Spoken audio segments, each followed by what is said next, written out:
you like audiobooks or audio shows, check out a free trial of Audible. Just click the link in the description.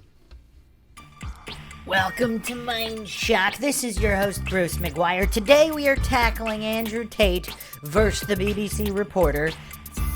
I don't know, I guess this was a viral interview of sorts regarding Tate and his issues with the Romanian legal system, various charges, which we'll all address. But how fallacious is this debate? And we will be examining that. How logical even is Andrew Tate? All of this and more in typical MINDSHOCK fashion with logic and reason at the forefront. This is an objective logical analysis, so logical fallacies are counted on both sides. I do not take any sides in any issue. I do not claim anything is true or untrue. And of course, there'll be a ton of triggered goofs on this video as well, as always, par for the course for social media, of course. But yeah, if you want to help support the podcast, help logic and reason return to a world where it is quickly going extinct, and case in point, this is a perfect example, this interview and the reactions online of it, as well as the commentary on Tate himself, all clearly outlining how logic and reason is quickly becoming extinct. And that goes for both Tate supporters and detractors, because there's logical fallacies on all sides here. And here on MINDSHOCK, we point them out. So you can help support logic and reason, help support MINDSHOCK, donate to our PayPal, check the link in the description. You can also become a YouTube member right here on YouTube, help support the channel that way. Make sure you're subscribed to the channel, hit the bell for notifications. If they're still not showing up, just like and comment on more videos. That's how the YouTube algo works. Like and share, Twitter, Facebook, Reddit, Patreon. Patrons do get priority for case topic, logical analysis, co-podcast requests. You can also be a guest on the podcast depending on your tier. Questions, comments, theories, thoughts, suggestions, rebuttals, debunks of any kind, leave them in the comment section. Okay, first of all, so I don't know that much about Andrew Tate beyond the past year or so. So supposedly he's some kind of kickboxing champion. Now, I've actually watched a lot of kickboxing and MMA and combat sports of various kinds, boxing, kickboxing. I've never heard of him as a kickboxer. The first time I ever heard of him was on social media just for his takes and his obvious trolling. So again, part of the whole reason all of this insanity is going on is because so many clueless goofs. I mean, clearly Tate is joking about a lot of the stuff he says. Now, this isn't really a podcast about dissecting exactly what he said when, but clearly a lot of it was either in jest, partially in jest, or for the specific purpose of triggering the goofs. And Tate actually seems like a smart guy, so I'm going to postulate this as a McGuire theory. I think he knew he was going to be taken out of context on a lot of these things, and I think he triggered all these clueless goofs on purpose that go after him. Like, Piers Morgan. Has anybody ever actually seen Piers Morgan win a debate? I'll be doing a logical breakdown on a lot of Piers Morgan interviews as well, because, I mean, this goof gets obliterated by everybody. Is he ever not getting obliterated? I mean, I don't know if Piers Morgan has a genuine mental disability himself, but anyway, I think Tate is smart enough to know how the mainstream media operates. I think this is just my personal theory, I think he knew he was going to be taken out of context, and he did it on purpose. Like, he's a chess player. He talks about chess a lot. I think that was I think he sacrificed a piece because he knew it would put him, it would expose his enemy, the mainstream media. Well, I mean, they're everybody's enemy. So I think he did it on purpose, but all these clueless goofs, they don't see what he's doing. So they just get instantly triggered at everything he says with no interest in actually why he said it, how he said it, or there's no interest to actually find out the truth of it. Or if it even matters that some guy said some words. I mean, there's comedians out there that say far more controversial things, for lack of a better word. I mean, a lot of the stuff he talks about, traditionalism, etc., there's comedians that have been saying far worse and far more extreme than anything he's ever said, and nobody's really gone after them. Now, I guess they're saying, oh, well, he has influence, so he can't just be disregarded as a comedian. But anyway, back to his kickboxing. Supposedly, he trained boxing, various different martial arts.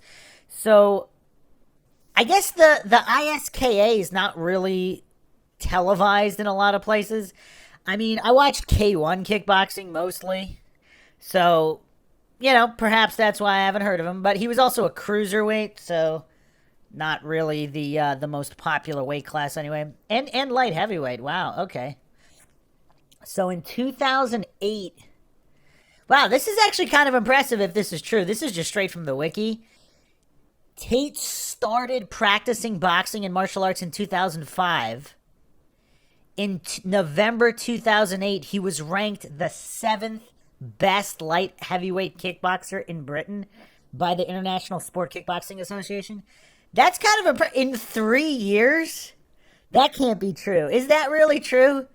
That from he started training and in 3 years he was the 7th best light heavyweight in Britain? If that's true, that's pretty impressive. I don't know if that's true, though. Anybody who knows anything about Tate can comment on that. So he's 6'3", 205. Wow, okay. And in 2009, he won the British ISKA Full Contact Cruiserweight Championship and was ranked number 1 in his division in all of Europe. There's no way he did that in 4 years. I would like some clarification on that. If he really did, that's pretty impressive. But I was kind of under the impression that he had always been. So he's 36. So he was born in '86. I was under the impression that he had been training since he was a kid, like most champions.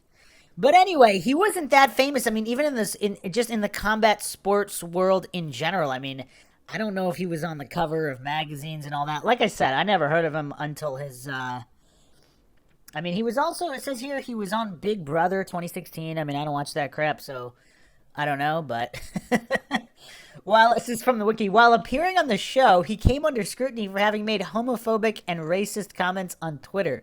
And you know what's kind of weird though? They never say what the comments are. Like, are we still waiting for Alex Jones? Like, where's the clip of Alex Jones calling for some kind of harassment or claiming that nobody died nobody's provided those clips. I've been calling for these clips for years.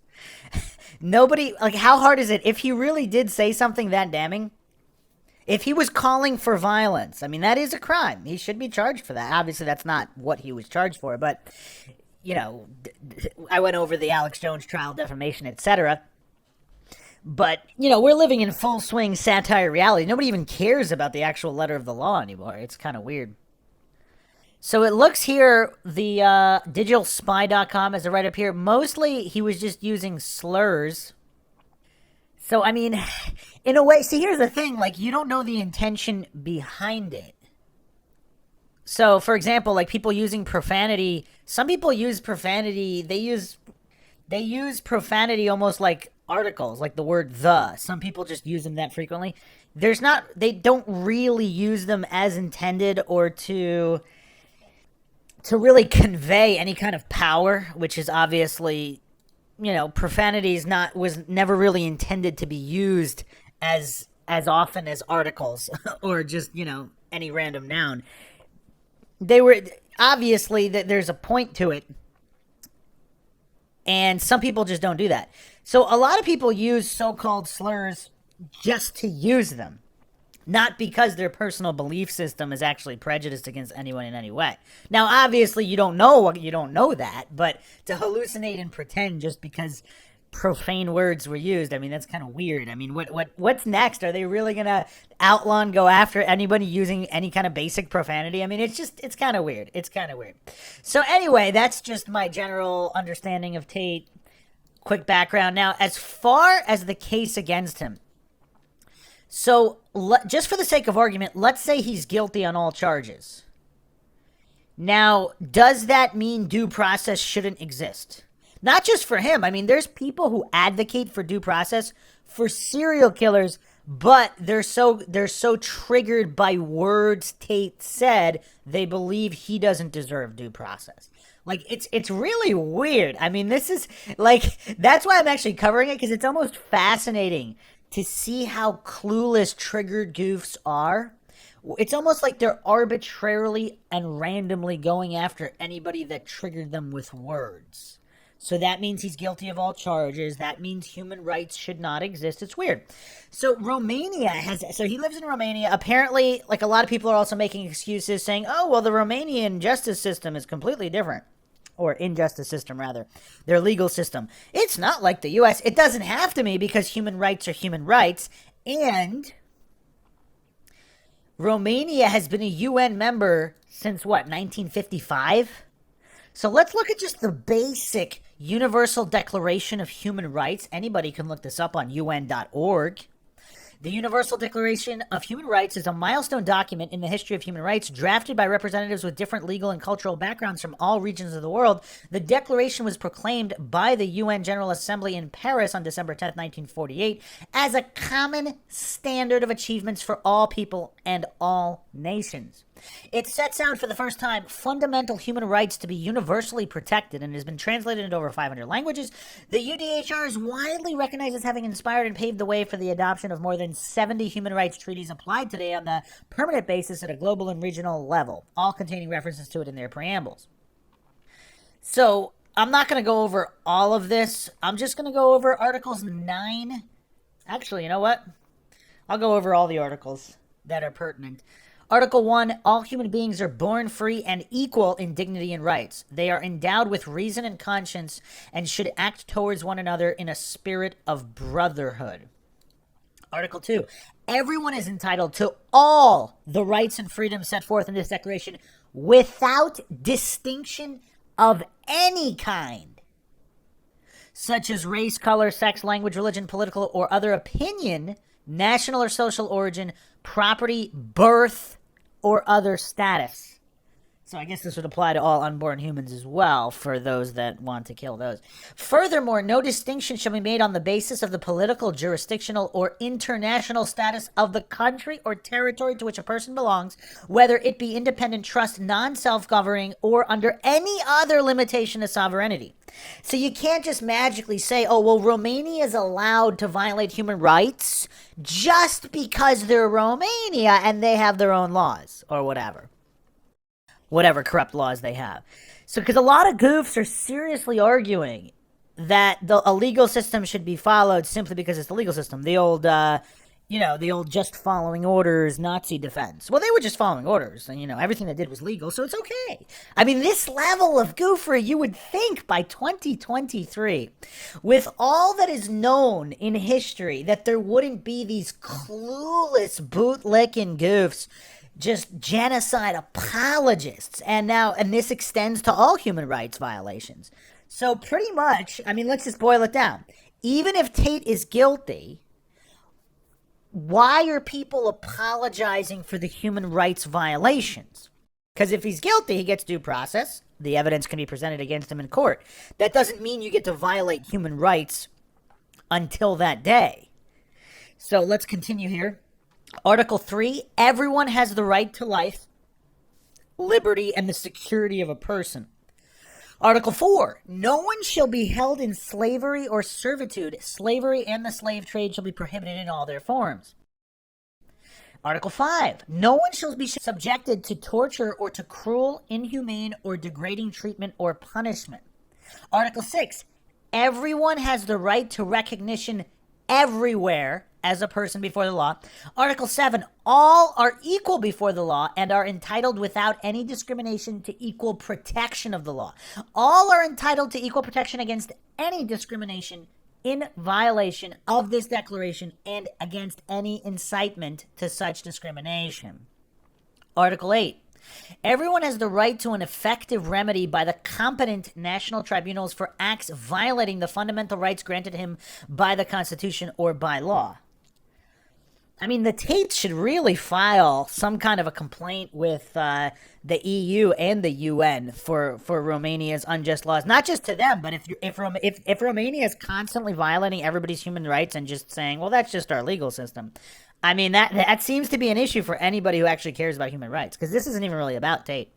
Article 9, this is an important one. No one shall be subjected to arbitrary arrest, detention, or exile. So they're saying, they're held without charge, and now they're under house arrest without charge.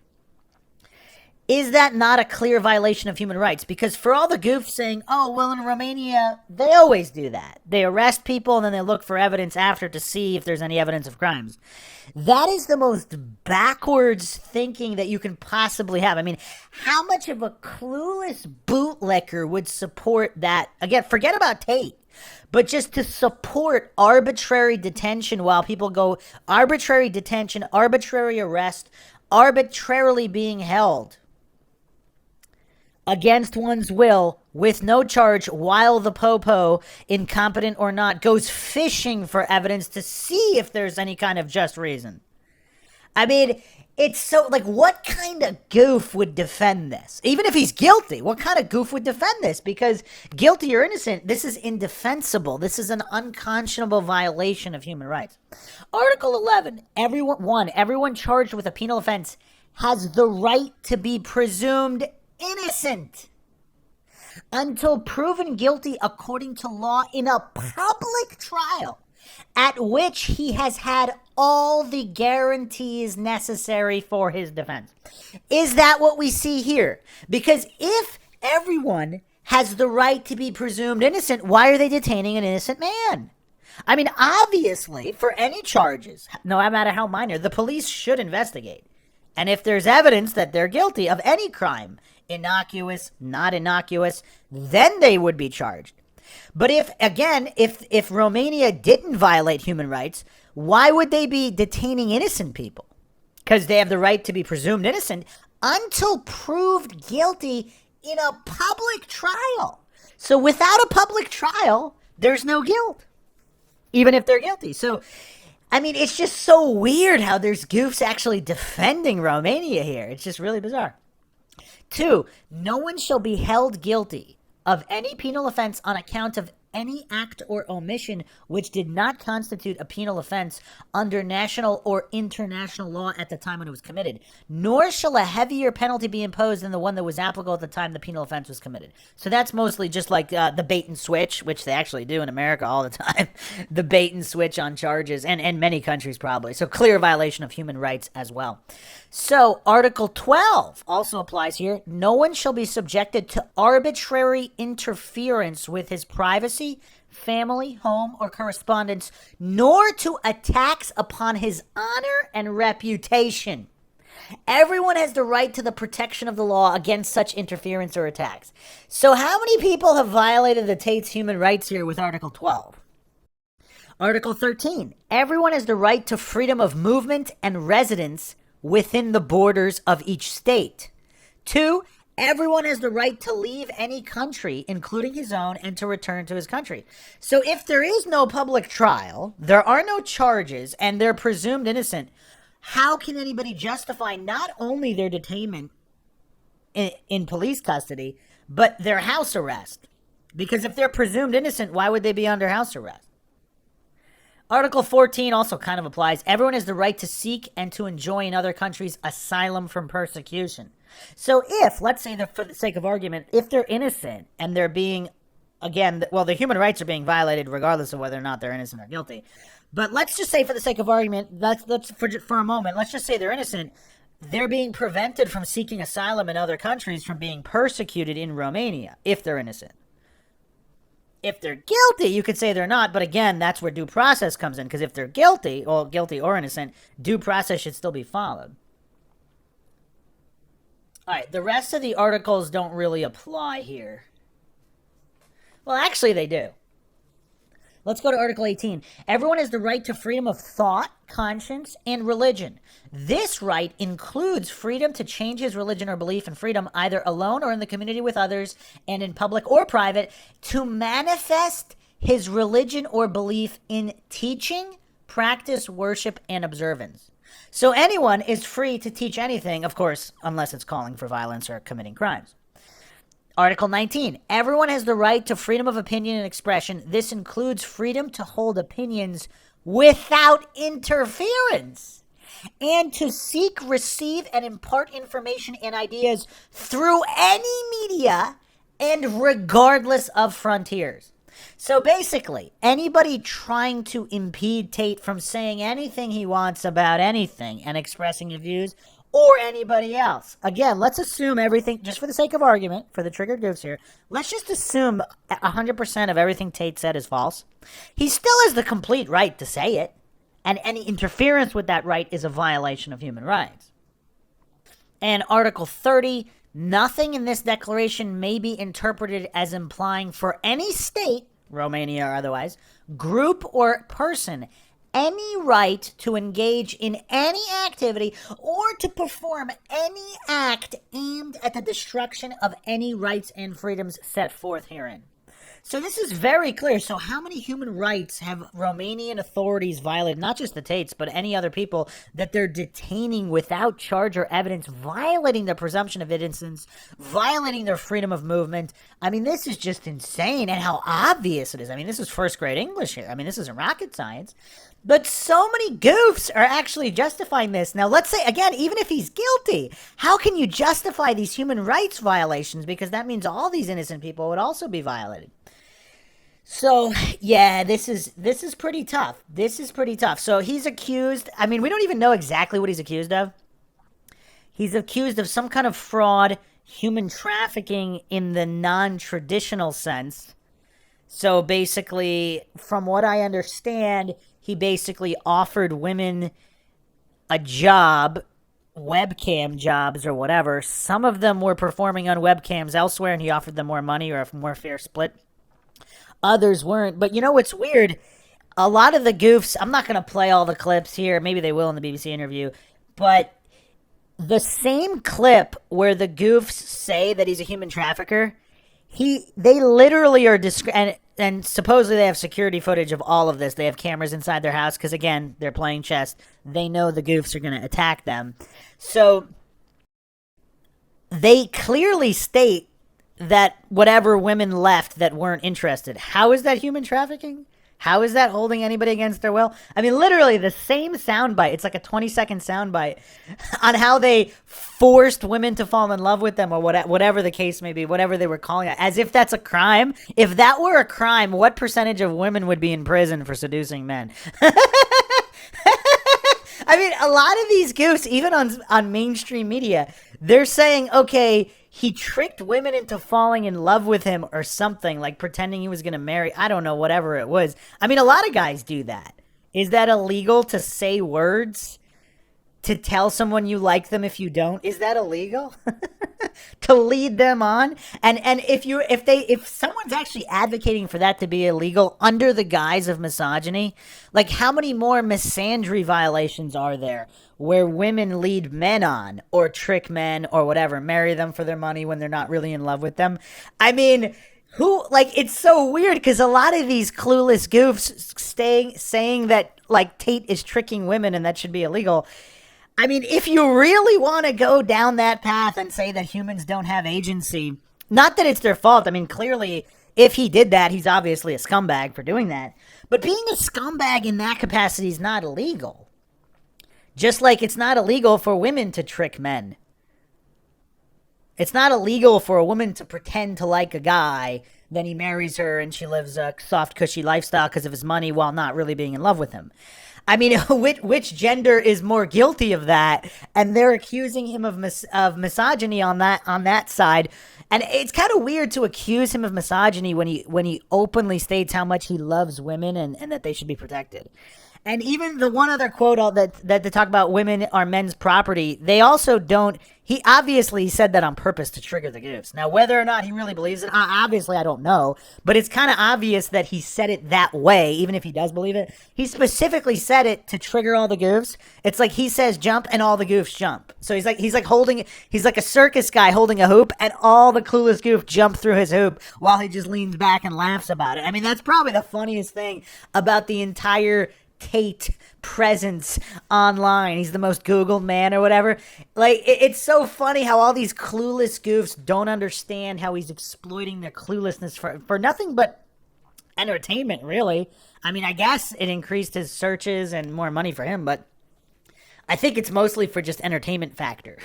The Dunning-Kruger stylings of the mainstream media and all these clueless goofs who will just jump on this.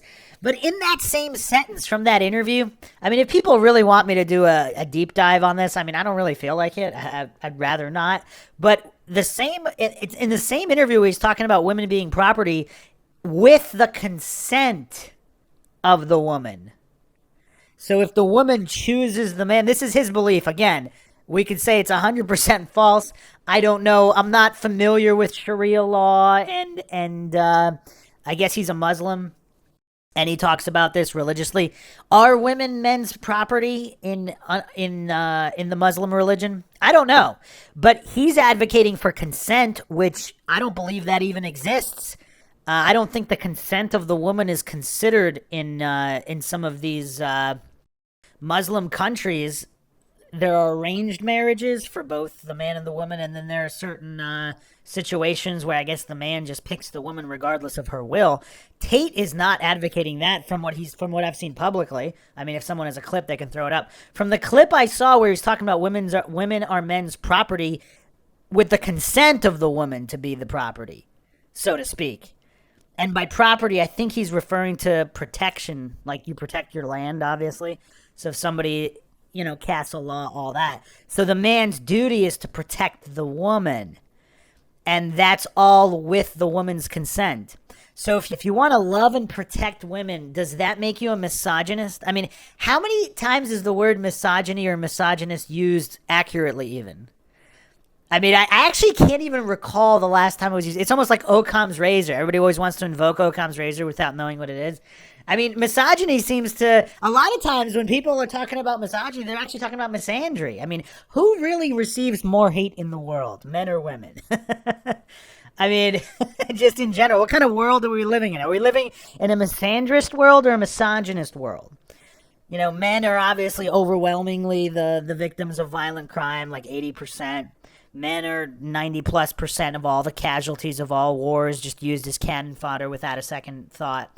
Women and children are always prioritized and protected. I mean, not that they shouldn't be, but like, what kind of a world is this really? I mean, is it really harder to be a woman than a man in Western society, at least? I mean, obviously you could pick certain societies where it might be more of a misogynist society, but in terms of the first world countries, I mean, it's kind of clear. Anyway, so not to go too far down that rabbit hole, let's get into this debate and see what's going on here with this BBC interviewer. And disclosure here, the interviewer appears to have just been told by her handlers to bring up whatever she's going to bring up. I don't think she actually, I mean, as is the case most of the time, I'm not sure she actually even heard Andrew Tate say anything other than maybe like super quick clips. It looks like she's just reading from a script. She doesn't actually know anything about anything. And we'll see if she's intellectually honest or not. I mean, BBC reporter, so probably shouldn't hold your breath. But let's see what's going on here.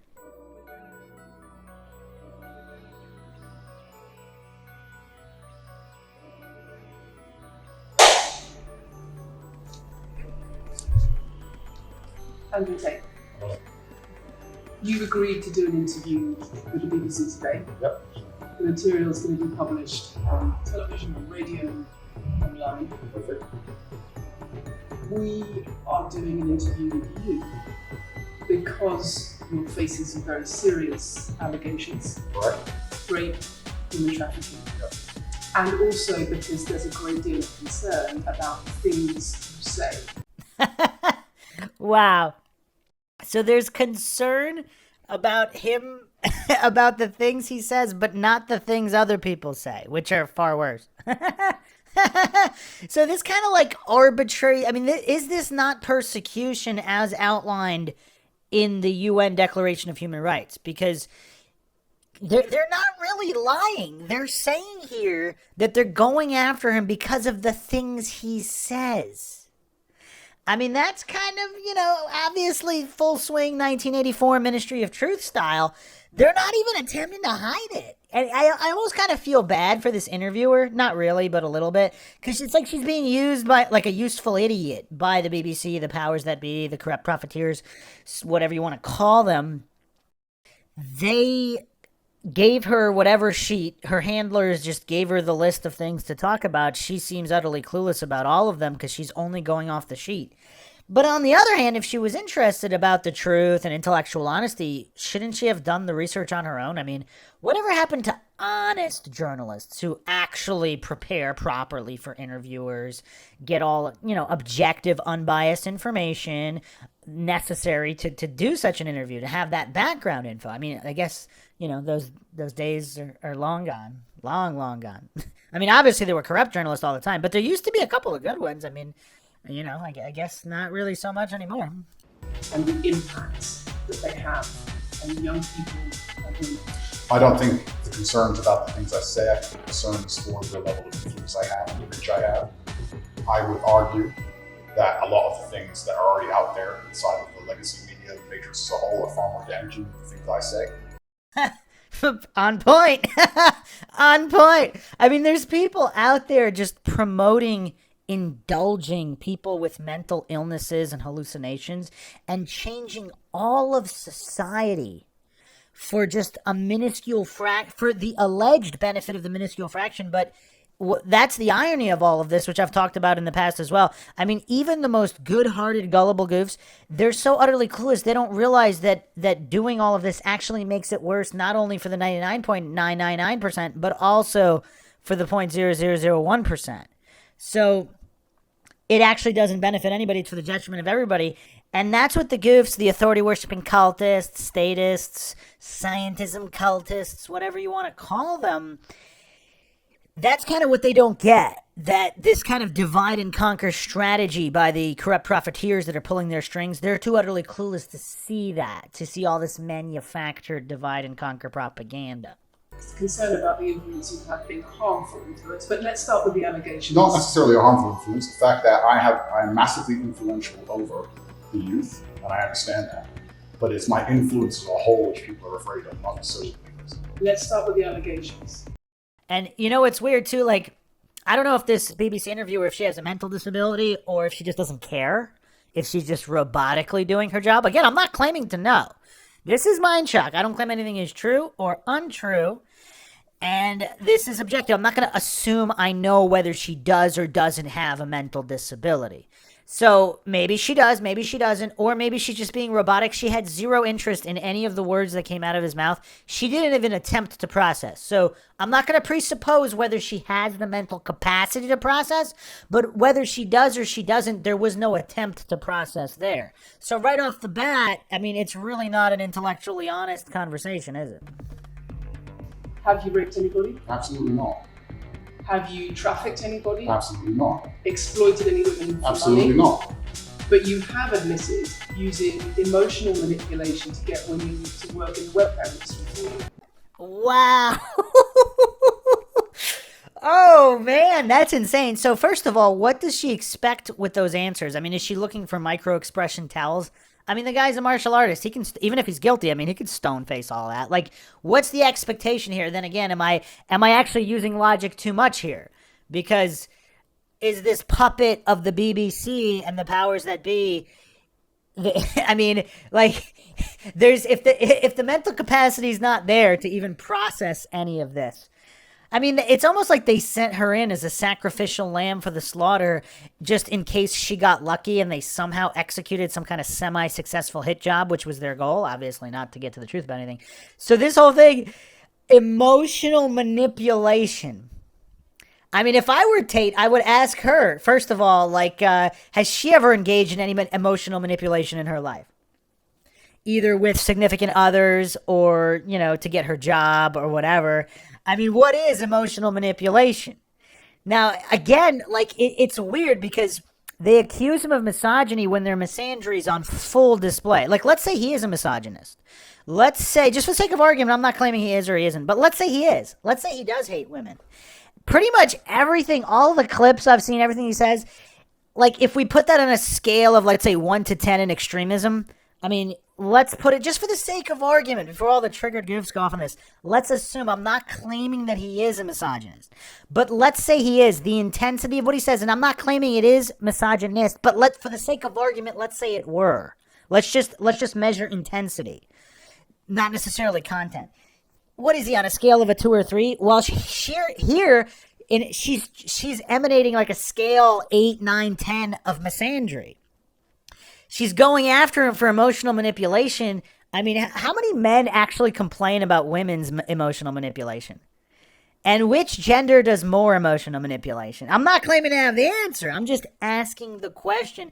And again, I would have fired back on her. Like, it's almost preposterous. Like, there are some serious charges here, obviously. But she's asking about I mean, supposedly there might be some tax fraud going on. Not that, that's a whole different topic on government theft being called tax and somehow being legal. But if people should be secure in their property, I mean, it'd be a violation of human rights to tax people. But let's not go down that rabbit hole right now. Let's try to stay focused. So she's choosing to focus here on emotional manipulation. So is this just like a smear job on his character and it's not really about serious charges? He talks about serious charges. I mean, emotional manipulation, I mean, people emotionally manipulate people every single day. I mean, not everybody, but I mean, if we put a number on it, would we say the minority of people emotionally manipulate throughout their day or the majority? Even if we say it's 50-50, that's still billions and billions of people engaging in emotional manipulation every single day to get what they want. And I think it's a very valid question to ask which gender does it more. But let's continue. Firstly, let's begin. Let's start with the beginning. I'm facing charges. The first one you mentioned, the rape one's already thrown out by a judge. There's no evidence. Secondly, it's very difficult for me to sit here and have a very frank and honest conversation with you while we're in the territory of Romania about legal cases going on in Romania. I have to protect myself. I've agreed to do an interview with you, and I want to be as honest with you as possible. But I can't incriminate myself in any way, and I have to be very careful with what I talk about. There are no charges yet. Correct, there are no charges. There are no charges, and I've agreed to speak to you. But I have to be as honest and frank as I can, while also protecting myself and following my legal counsel. So let's talk about what you've said yourself then.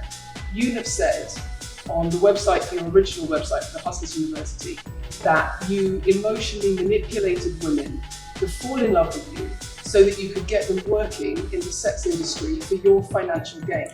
As I said, I have to be very careful with what I say, but let's put it this way. No women are coming out against me and accusing me of doing it. Okay, so how Bush League is this? So she doesn't have a direct quote? So she's like what is this? Where's the direct quote, the date of the post, the URL address? I mean, did BBC just go all out Bush League? What is it? Are they even trying to be a legitimate news outlet anymore? She basically gave an interpretation of what a website allegedly said. And even if he did say that, so what? I mean, how many, I would counter too, like how many websites out there are about emotionally manipulating I mean, technically you could say, couldn't you say that any sales course is emotional manipulation? I mean, they teach you how to get people to give you money. I mean, is that emotional? Like, obviously, in certain cases where it's just pure fact and you just give them numbers for an investment, that's not emotional manipulation. But how many courses are there about body language, building rapport, effectively emotionally manipulating a cash cow into giving you money? I mean, endless. So it's kind of weird. I mean, there's even very, very specific courses for women, how to manipulate men to fall in love with you and whatever. I mean, and you don't even need courses. Like, a lot of women, they just do that. They just pretend to like a guy. I mean, who hasn't been in that situation for whatever reason? It's weird. I mean, this is so Bush League. It's almost painful to watch just on you would think that a supposed legitimate reporter for a supposedly legitimate outlet like the BBC, I mean, obviously it's not, but it at least pretends to want to be seen as one. You would think they'd have a direct quote. Like, even she opened that up with, you admitted to emotionally manipulating.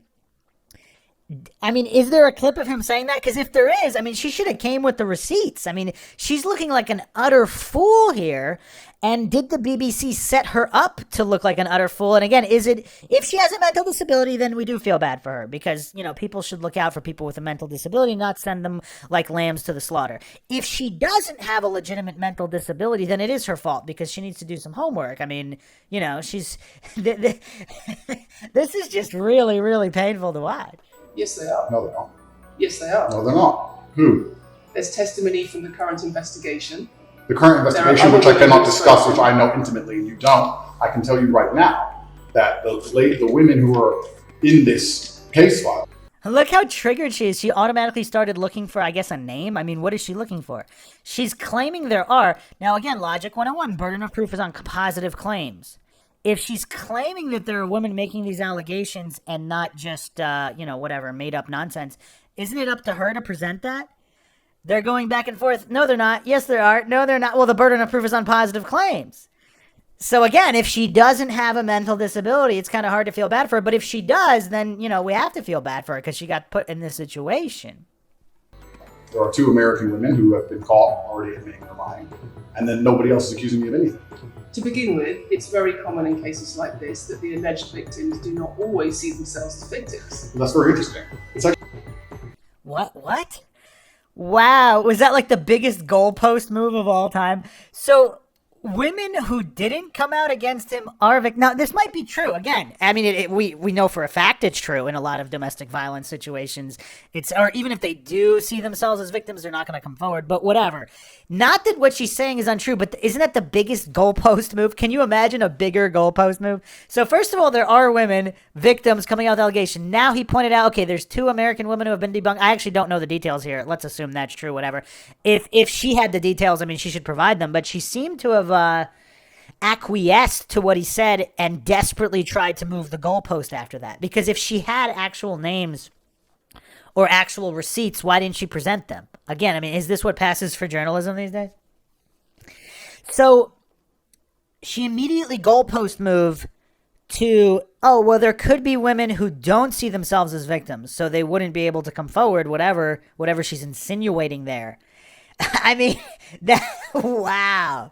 Has anybody seen a bigger goalpost move than that? Not that that's not true. Like, that could very well be true. But the goalpost move is what is so mind-shocking.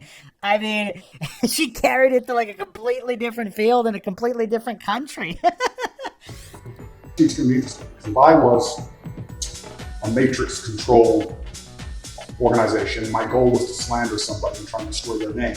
You're telling me that they've chosen a crime which, 1, is heinous, of course, because it damages the person's credibility. And 2, you're saying that even if everyone else involved, if you have 5 people and everyone's sitting there saying, no, nobody's hurt anybody, we like Andrew, we've all worked together, or we're friends, etc. That's not what everybody's saying. No. Let me read you some. That's not what anybody is saying? I mean, there's been a ton of people that came out in his defense. Now, again, that doesn't mean he's innocent in any way. But so she might have a mental disability. So she doesn't know what she said. That's not what anybody is saying, or is she just that triggered she can't even choose her words carefully? I mean, look at her face. I mean, she's mentally gone. But I mean, that could be for a bunch of different reasons. Maybe she's on drugs. Maybe she has a mental disability. Maybe she's a schizophrenic. I mean, who knows? I mean, I'm not going to assume anything. I don't know what her mental issues, if any, are. Or if she's just being intellectually dishonest. But there appears to be some triggering here. She automatically jumps to, that's not what anybody is saying. I mean, clearly there's a bunch of women who have come out in his defense. Now, that doesn't mean he's innocent in any way. And also, they either could have, I mean, it goes both ways. He could have paid them to say that. Or maybe they have a great relationship with him, but he doesn't. Other women were victims, and so they can both be telling the truth. Again, this is MINDSHOCK. I do not claim anything is true or untrue. We don't fall for any kind of logical fallacies here, false dichotomies, or otherwise. The testimony from the current investigation. Can I finish? One of the witnesses said. Can I finish? You're not answering the Can I question. finish, I've asked please? you. You're not answering the question. I am answering the question. You're Let saying me read you the testimony of one of the witnesses. you're saying the people who are involved in this, even if they say they're not victims, that they're still going to try and attack me and They pretend are they're victims. treated as victims by the case that's ongoing. And not all of them are saying that. One of the witnesses says, We can't go into the case. The case is open and active. well, let's just be clear that not all of the witnesses in the case are behaving in the way you describe. And even those that are, it doesn't bar them from being treated as victims by the prosecution by the case. What? Is English not her first language? I mean, she has a British accent. I mean, is it? I mean, does anybody know who this reporter even is? Like, what's her name? Is English not her first language, or does she have a genuine mental disability? I mean, she doesn't even seem to really talk well, like treated by the case. Like, what does that mean, by the case? Like, the case is not a person. It doesn't treat anybody anyway. By the prosecution, sure. But by the case? Like, what does that mean? Who talks like that? It's just kind of weird. I mean, yeah, it's really bizarre. So she's accusing him of not accurately stating and not answering her question built on many false premises and completely fallacious and violating his human rights, as we outlined in the UN Declaration of Human Rights. I mean, this is really weird. I mean, is she just that triggered and hateful and misandrist that she can't have any kind of, like, not necessarily objective, but even civil conversation without violating somebody's human rights and slandering them? Because she doesn't even seem to have the details of the case. Because how many people are we discussing? She didn't say. Apparently there's 2 that have laid charges against them, and supposedly the court has discredited them and thrown out their testimony, which is why they didn't charge them. Again, I'm not claiming any of this is true or untrue. This is just what has been reported. Because if they weren't thrown out, wouldn't he have been charged already? Again, it's just a question on my part. I'm not claiming anything is true or untrue. We have an open criminal investigation. I am absolutely not really sure I'll be found innocent. I know the case better than you. I know it intimately and you don't. I have seen all the criminal files and the evidence against me and you haven't. I know the truth of what happened and you don't. And I'm telling you absolutely not really, I've never hurt anybody, that the case that's been put against me is completely and utterly fabricated. And I'm never going to be found guilty of anything. And it's very difficult for me to answer your in-depth questions because we're sitting here inside of the territory of Romania. I'm beholden to the Romanian legal system. And I'm not going to incriminate myself because you're trying to problem. You are wrong, and we're going to have to accept that for now and talk about something else. Let me read you then what you have said about what you have done. Sure. You have said, my job was to meet a girl, go on a few dates, sleep with her, get her to fall in love with me to the point where she'd do anything I say, and then get her on webcam so we could become rich together. I don't think that's what I personally said. I think that's exactly what no, you said. That's no, I've never said that. That's something that you found on the internet. Doesn't mean I've said it. Wow. Okay, so she probably does have a mental disability here because she's claiming it was on the website, so not in a video. So it was something that was typed up by somebody and maybe passed off as Tate, maybe not. Like, is that part of a course or something that was typed up? Like, is that quote even attributed to Tate? Because where are the receipts? Like, what's the URL there? And even if it was attributed to Tate on his website, does that mean he said it? So now maybe he did say it. If it's on video and he said it, then she is correct. But if you can't present that, is she saying it was on the website, so it was typed up by somebody who may or may not have been Tate? So is she that dumb? Is she this mentally disabled? She thinks typed text on a website is irrefutable proof that someone said it. Like, she's trying to, what is she saying? She's like, yeah, you said it. She knows better than him what he said.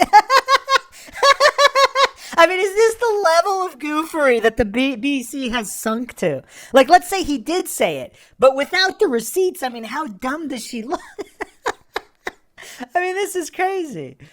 And again, once again, if any female on the planet has a problem with me, I strongly recommend her to go to the police and try and pursue me for criminal charges. It's actually very interesting that me, one of the most famous people in the world, who's been vilified by the legacy media and places all over the internet, while everyone has attacked me from every single angle, while federal agencies from multiple countries have called over 2,000 women who know me, we stand here with 0 new accusations since my arrest. 0. If you took any famous person, any man of substantial wealth, and you called 2,000 women who knew him, you'd find an ex-girlfriend is upset, somebody who wants money who's upset. They called 2,000 people who knew me and could not find a single woman to make a new complaint. The only complaints they have against me. She just said the BBC found one. So one, which may or may not be true. Maybe she didn't even know him. Maybe she did. Maybe it's somebody looking to piggyback and get a handout or whatever. Let's say, I mean, he's got an interesting point here. Let's say that one that the BBC, so it's funny because she's just that utterly clueless and lacking awareness. How silly does it sound? You talked to 2,000 people, couldn't find one. Actually, the BBC did find one. And we don't know the severity of the complaint. Was it that he yelled at her? Was it that, what was the exact allegation? She didn't clarify there. But so out of 2,000, they found one. So supposedly the initial 2 were discredited, but let's say they weren't. That's 3. I mean, that is kind of interesting that a guy supposedly human trafficking in the webcam business, supposedly exploiting all these women, you would think they would at least be able to find more fake ones claiming that, right? I mean, it is kind of weird. It's kind of weird. I mean, why aren't there people just jumping out for clout and lying about him? Or, again, if it's true, telling the truth about him. It is kind of weird, isn't it? I mean, he brought up a good point. And I don't think she realized how silly she sounded. Oh, BBC found one? A claim, again. I mean, if they're telling the truth, I mean, if he's guilty and this actually happened, obviously the crime itself is not funny. I'm laughing at the presentation from a supposed legitimate journalist, from a supposed legitimate news outlet. Their presentation is just utterly pathetic because if these charges are true, I mean, they need to respect these victims enough to bring some kind of credibility to the table here.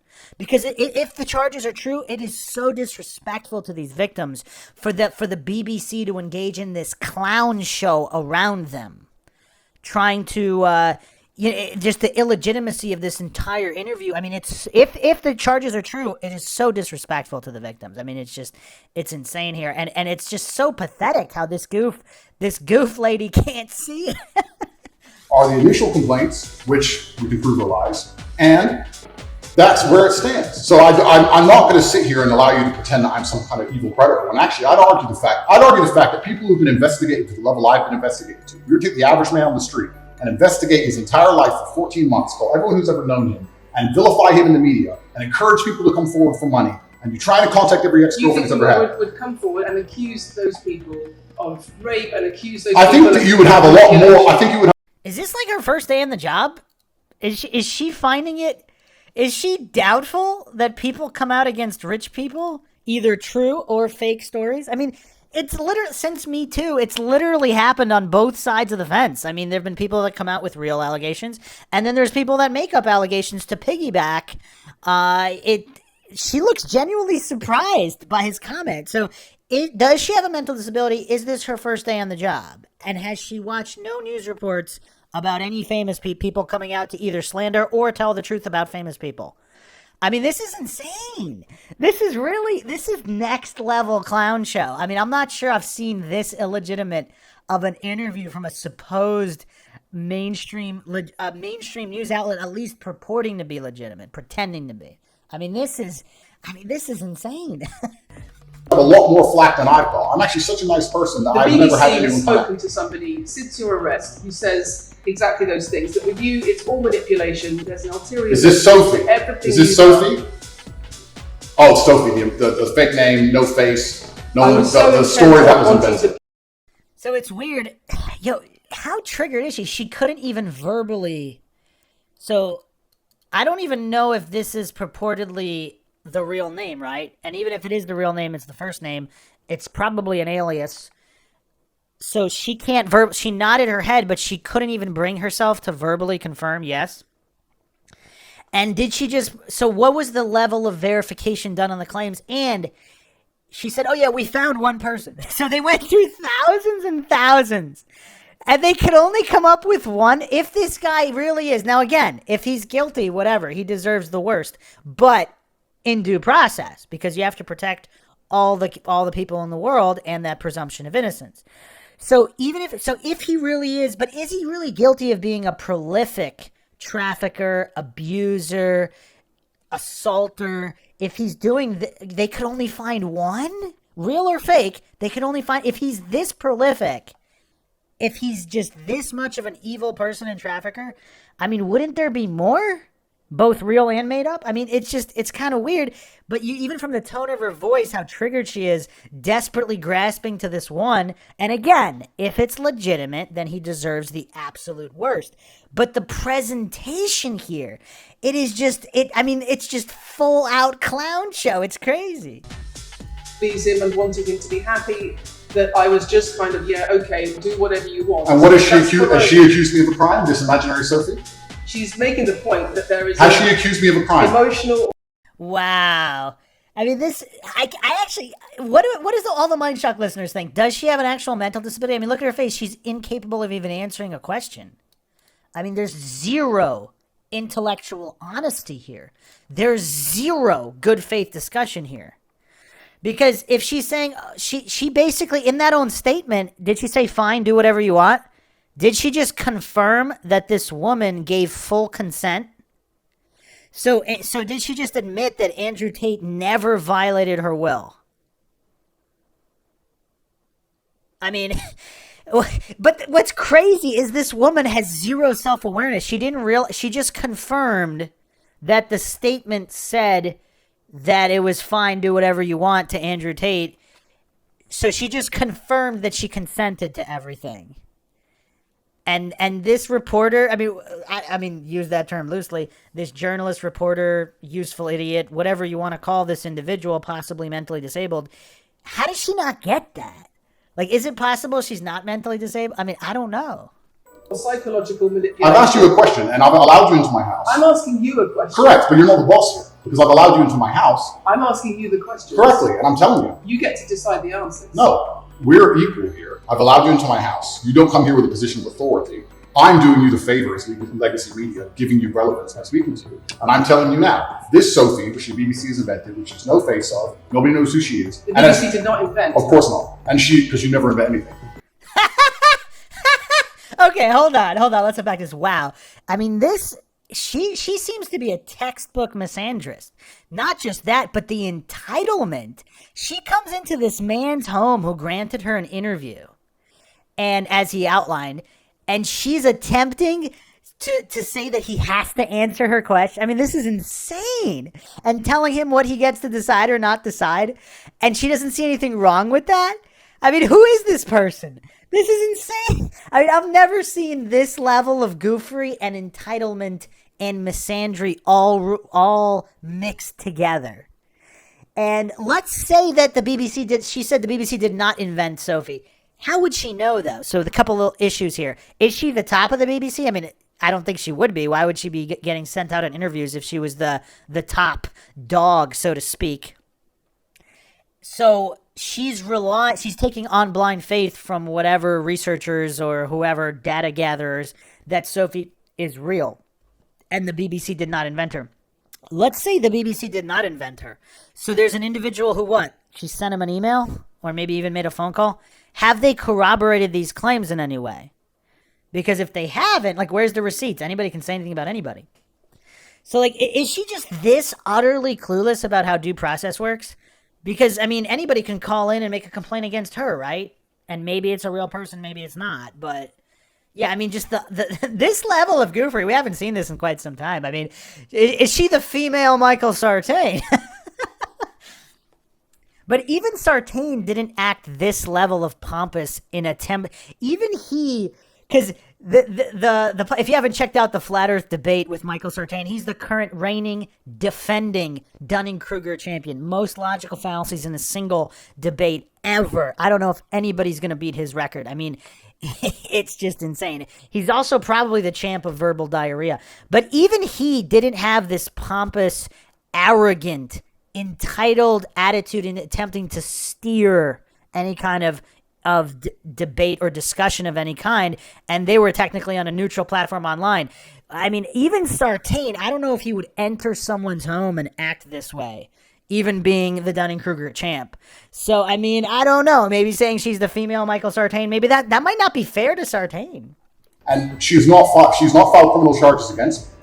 What are we talking about? What is she saying? Talking about emotional manipulation in the sex industry for your financial gain. Absolute garbage. She has not filed criminal. This person, if they exist, has not filed criminal charges against me. I welcome anybody who believes I've harmed them, male or female, any point in the past to file criminal charges against me, I'll fight them. I know who I am, and I know what I've done, and I know the truth, and I know that I'll be found innocent of this attack. The reason I'm being attacked is because of my massive influence, not because I've ever hurt anybody.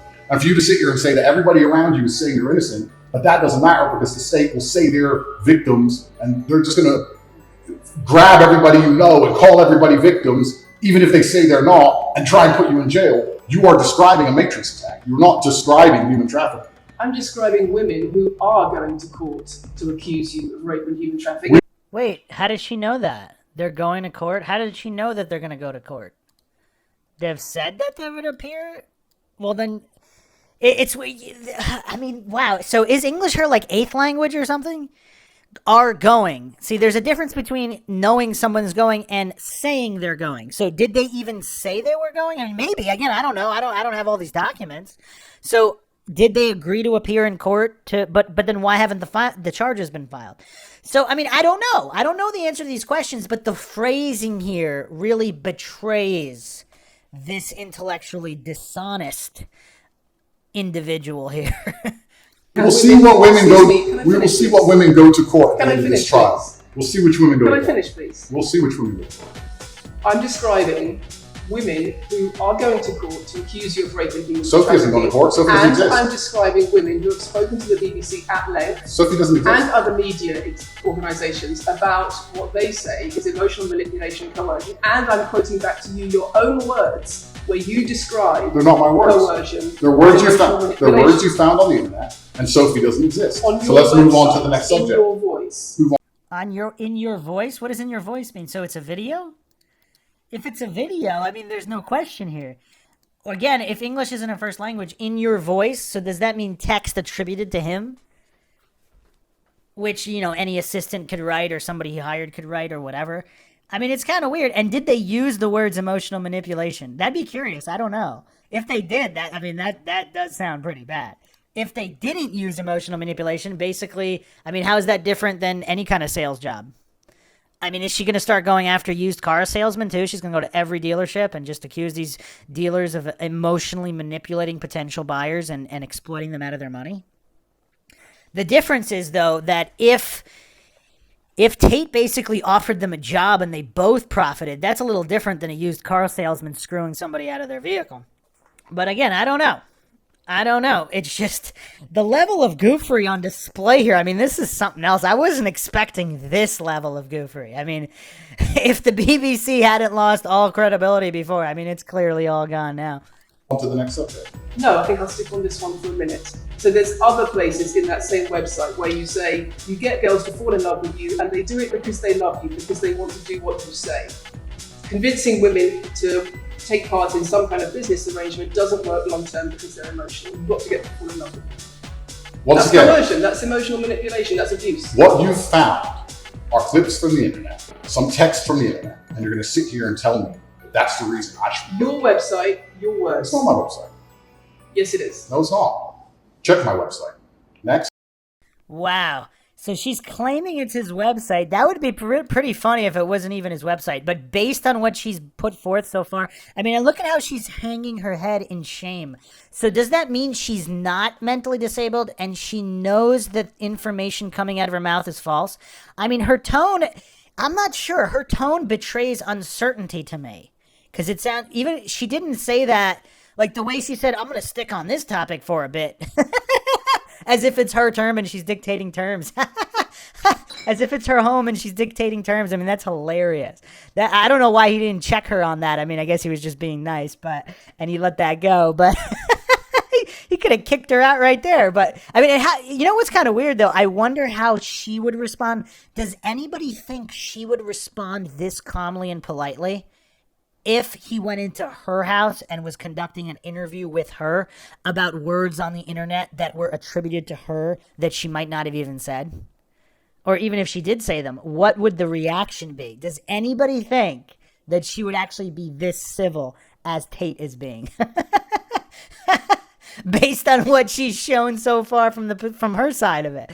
being in somebody else's home. I mean, it's insane. I mean, this level of privilege and misandry. I mean, I don't know if we've seen it to this level before, masquerading as some kind of legitimate journalism. Because, I mean, obviously we've seen it, but maybe not masquerading under some kind of legitimate interview.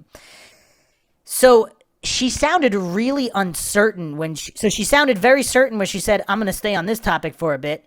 But when she said it is your website, she sounded so uncertain because she only has her handler's notes there on the paper. So they couldn't even get a screenshot of the website with the date and the URL?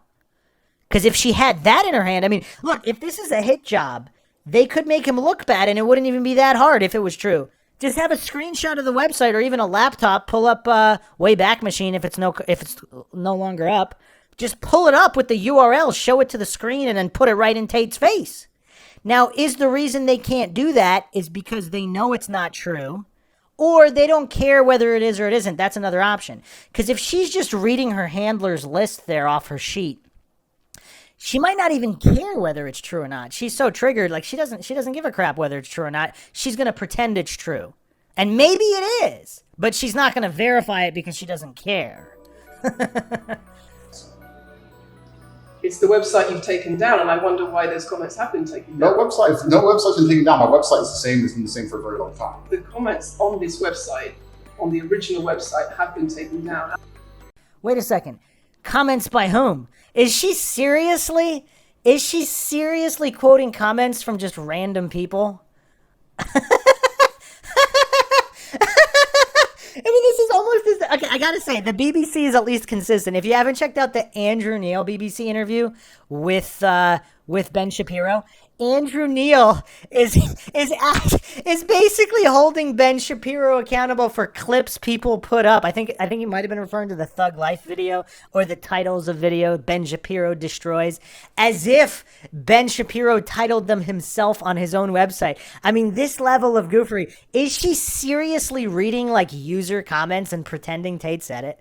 Because that seems to be what it looks like here. Again, if anybody else is well-versed in this, I mean, send the Wayback Machine. I'll do a follow-up here with the screenshots, because if Tate really did say it, I mean, maybe she's got a point. But it would seem, wouldn't any kind of legitimate news outlet, like, why do they not have the screenshots? She's claiming there's some kind of comments that have been taken down. So did she just move the goalpost from, the site? Because she originally said it's been taken down, the site. Now, all of a sudden, it's not the site. It's only the comments on the site. Which comments? So was there like a write-up or something, and then there's random people commenting, talking about emotional manipulation, and she's pretending he said it? Like, what's going on here? I wonder why. You are accusing me. I'm guessing what you're trying to say is you're accusing me. You're trying to say that I'm guilty of the things I'm accused of, and I'm emotionally manipulated. I'm saying that you have set you emotionally manipulated people here for your own financial gain. No, absolutely not. And I'm asking you about that. Absolutely not is the answer.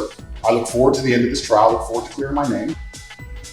I would counter her. I'm going to ask you about what you said about, I don't know, promoting genocide. And she'll say, well, I never said that. No, you definitely did. Like, how would she react to that? It was in a website. It was on some comments that were taken down on some website. I mean, does she not realize how much of a fool she looks like? I mean, this is so insane, just the lack of awareness here. I mean, it's just crazy. I look forward to the BBC and the legacy media having to say not guilty and having to tell the truth. As I've said before, the only other person who's been found, despite absolute rigorous, destructive levels of investigation and prodding into my life, is this imaginary Sophie by the BBC who doesn't exist. And if you were to find any single other man on earth and try and analyze his life forensically to the level they've done mine, you would find genuine damage to people. I don't hurt people. It's not just... Thousands of women have come out in my defense. Thousands of women have come out in my defense, and you've not mentioned that. Thousands of women come out in my defense. Because the problem is when women accuse you of serious crimes. Wow. I mean, really, this might be a so-called reporter that has the least amount of awareness I have ever seen. The problem is an accusation. So let's accuse her of promoting genocide, human trafficking. Is the problem the accusation? Let's say if the accusation is not true, Or even if it is, you can't just go around accusing people with zero evidence. I mean, there's due process for a reason. I mean, there's already tons of innocent people in prison. I mean, do people want to move that to like 99% innocent by just throwing around allegations with no evidence? I mean, that's insane. That's basically what she's promoting here. And you could see just from her face, she was rubbing her chin. I mean, I don't think that's indicative of embarrassment in realizing the level that she's humiliating herself. I think she's trying to figure out how to make him look bad. And the mental capacity is not there, whether it's a full-blown mental disability or whatever, or she's just dumb. But the mental capacity is clearly not there to do it, but she's trying to. Whatever. Her handlers told her to do it, but they brought her in there so ill-equipped. She just has a few talking points with 0 receipts, 0 URLs, 0 screenshots. Like, this is so sad. I mean, what is going on here? So she says the problem is the accusation. So false allegations are not the this is just insane. So I mean, this is just insane, man. Wow. Okay. Emotional Well, let's agree that That's thousands the of problem. them. Let's agree that It's not thousands. the problem that some people say you haven't done it. It's a problem that some people say you have. So if she has people who say, oh, no, she doesn't promote genocide, she's not engaged in human trafficking, but some people say she is, then that would be a huge problem simply because people said it in her deranged mind. I mean, wow. I mean, how is she even employed I mean, this is just insane. Like, how is this an employable journalist? Like, As the women come out in my defense, and as we stand right now, we have an open criminal investigation. People who are involved in the criminal investigation are saying we're not victims of anything. Andrew's fine, he's never hurt us. You're saying no, I have the opposite to that. I have the counter to that. I have someone called Sophie with no face, a fake name, who we've invented, and she's not accusing you of anything criminal. So I don't see the whole point You you're trying to say make you here. manipulate women, they say you manipulate women. Why wouldn't people think you do? So she keeps going back to he says he manipulates women. Now, again, why not have, like, a laptop? I mean, this is 2023. Is the BBC that bankrupt they can't afford to send her with a laptop? They can afford all these fancy cameras and mics and all that. They can't afford to just send her in with a laptop so she can bring up the clip of him saying whatever he said, or bring up a screenshot, whatever the archive of the website that was taken down. Or is this more indicative of they know he didn't say it, it was in the comments, not by him, but they're going to pretend it's him because they know most people are never going to double check? I mean, I don't know. I'm asking that question. Is that more likely based on the fact that a supposedly long-standing, legitimate, high-budget outfit like the BBC can't even afford to, like, bring any receipts at all? Wow. And again, I would really like her reaction if this was if she was on the opposite side. Like, again, I'm sure there's some commenters now that could accuse her of whatever. That's going to be the problem, the accusation. And it's still going to be a problem, even if not everybody she knows comes to her defense. But if there's at least 1 or 2 anonymous people that are claiming she's guilty, that's going to be the problem, and it's going to be deserving of a whole interview, and she deserves to be arrested, et cetera, and put under house arrest. I wonder what she would think of that if she was in that situation. I'm not here. Do you think I'm manipulating you? I'm asking you about the testimony you've given on your website and the testimony No, you've given you've about printed it. something off that you found on Reddit, and you're going to sit here and say that makes me a bad person. Yeah, this is like kindergarten. I mean, I don't want to insult kindergartners, but it almost reminds me of like some kid who's like, oh no, blue is your favorite color. No, it's red. No. You said blue before. Blue is your favorite color. Like, as if one kid would know better than the other. So she's going to sit here without showing the receipt. If she can show the receipt, that's a completely different conversation, and that would be legitimate journalism. So without any receipts, she's going to sit here and tell him she knows better than him what he said and pretend like it's a fact that he did in fact say it. And even if he did say it, saying you manipulate women, like, this is newsworthy. I mean, there's tons of men and women who openly admit to manipulating the other sex. Like, are you going to go interview all of them? Like, what is going on here? Are we in full-blown satire, clown world reality? I mean, I guess we are. I'm saying that you should know better as a journalist. Do some proper journalism. Let's investigate the fact that I think thousands. you should answer my question I am. properly. Answer the malformed. illogical, fallacious questions properly. How do you answer such a question properly? What she's really saying is obviously, you need to give in to this hit job, to this smear job, and make the BBC look good and execute this smear job. Why are you not giving in? Like, she's so obvious. Does anybody not see through this goofery? I already have, and we should move on. She's just trying to start arguing. It's not only about the criminal allegations. It's a much bigger issue. You've got children's organisations in the UK, you've got rape organisations in the UK, you've got the police naming you by name as someone who has a harmful influence. So, anybody can name anybody as a harmful influence. What does that mean? Should it be about exploring whether or not the influence is harmful, not people naming? I mean, the same can be said. I mean, did she never crack the history book? I mean, I don't know. Judging from the mental capacity she's displayed so far, or lack thereof, she probably hasn't. Does she not know how World War II went down? With all of these organizations naming a certain group of people as the cause for all problems? I mean, how dumb is this woman? I mean, this is just painful to watch. On children and on women in the UK and elsewhere, because of the things you say, because of the way you present gender relations, the way you say men should treat women. That's very upsetting. How did he say men should treat women? By protecting them? I mean, that's the only clip I really... Again, I'm not an Andrew Tate expert. The clip I saw was him talking about how women should be protected. Women and children should be protected.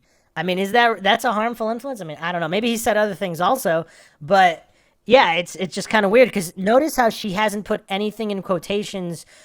She basically gave a summary of either what was text on a website or comments on a website. She didn't even clarify, and she switched up what she alleged several times, so it's kind of hard to follow.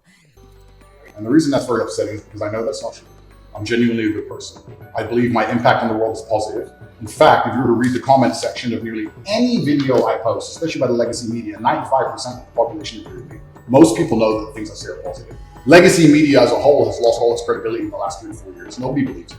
And it's a shame, it's a massive shame the BBC come here and try and push and purport this idea that I'm a dangerous person. I'm anti-drugs, so I never push drugs or any, I'm anti-drugs, I'm anti-violence. The UK is facing a knife crime epidemic, and they're going to sit here and say that I'm the most dangerous man in the UK. You have said you're the most dangerous man in the world. I've said I'm the most dangerous man in the world. You've also said that a woman's intimate parts belong to her male partner. I'm glad you find that funny. Is it that he finds that funny, or he finds this kindergarten level individual pretending they know what he said better than he said and continuing to pretend without supplying receipts? When did he say that? Did he say that in a particular interview on a particular date? I mean, any legitimate journalist would have some kind of receipt. She's got nothing.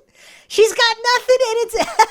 I mean, this is insane. I mean, how did the BBC even sanction this? Do they want to be seen as a clown show? I mean, I guess they do.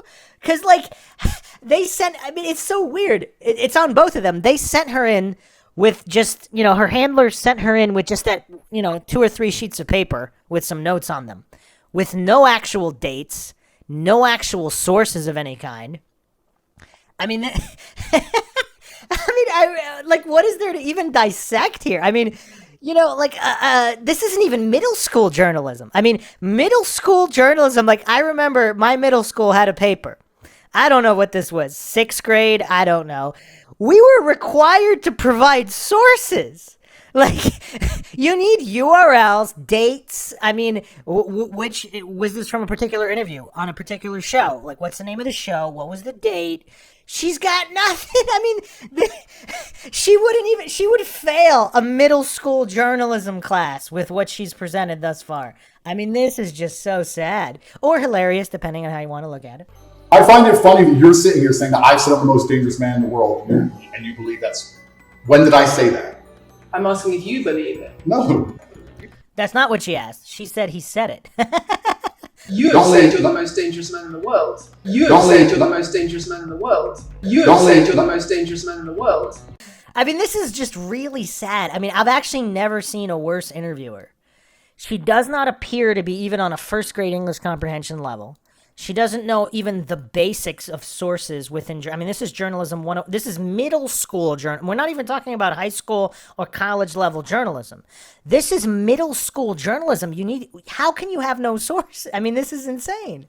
You said you're the most dangerous man in the world. Is that some kind of proof that I'm dangerous? Am I Dr. Evil now? I'm telling you that it's very upsetting that you're going to sit here and that certain organizations in the world are going to try and pretend that I'm the biggest force of evil on earth when I'm genuinely a force for good. I'm genuinely a force for good. And does she not realize how stupid that sounds? She's actually full within her right to say what she said. You would think she knows what she would said, even though she didn't, because she just misquoted herself. She just... She's so triggered. She didn't. She doesn't. She's lying about what she just said 2 seconds ago. And now she's with a straight face. She's telling him what he said as if she knows better. Now, again, if you have the receipt, if you can provide, whatever, a printed interview from a newspaper or a video interview, why not provide it instead of looking like a fool? Because even if she's correct, even if he did say that somewhere, somehow, she's looking like such an utter fool because she couldn't even do, or her handlers. Again, it's on her, because if her handlers didn't provide her with these sources, wouldn't a legitimate journalist have gone on their own time and found them just so they wouldn't look this stupid? And the reason they're doing this is because of the massive influence I have on the youth. And they don't like that I'm telling the youth to think outside the matrix and ignore things like the BBC, which come here with loaded questions and false narratives and try and paint innocent people as guilty. You said women's intimate parts belong to their male partners. I said that if a woman marries a man, she takes his last name and traditionally the man gives her away. I've been pushing traditional religious beliefs because I'm a religious man. He should have just, because I think this might be the same clip that I saw before. He said, with her consent, because she chooses the man that she will marry. He should have emphasized that here, not that, anything would be processed through the skull of this so-called journalist. And traditional beliefs in regards to marriage, which everybody accepted 10 to 15 years ago. So that's not a crazy conspiracy theory. If you're going to sit here and say that me believing a woman should take a man's last name in marriage makes me the most dangerous man in the world, then you're just going to lose even more credibility than the BBC's already lost in the last 4 to 5 years. If that's your point, if that's your narrative you want to push, say that good men luck. should be able to sleep with a lot of women outside marriage. That doesn't sound very religious. That's not what I said they should be able to. I said a lot of high-value men, a lot of rich men do it, and then we discussed at length on podcasts why rich men do it. I mean, it's kind of weird. Like, he has to talk to her like she's this small child, and I don't want to insult 4-year-olds, but her command of the English language, it's just not there. It's just not there. This is all kind of weird, too. I think I know what's up here, and all the MindShock listeners can chime in. It's kind of been evident. It's very evident now that this was like some kind of intended hit piece. Now, is it possible she really didn't really know anything about this guy? She maybe saw some little snippets on the idiot box about people complaining about him, and so she's all ready to go and triggered. Maybe the BBC specifically sent her because they know that she's emotional, and they specifically sent a woman perhaps to illustrate some kind of misogyny.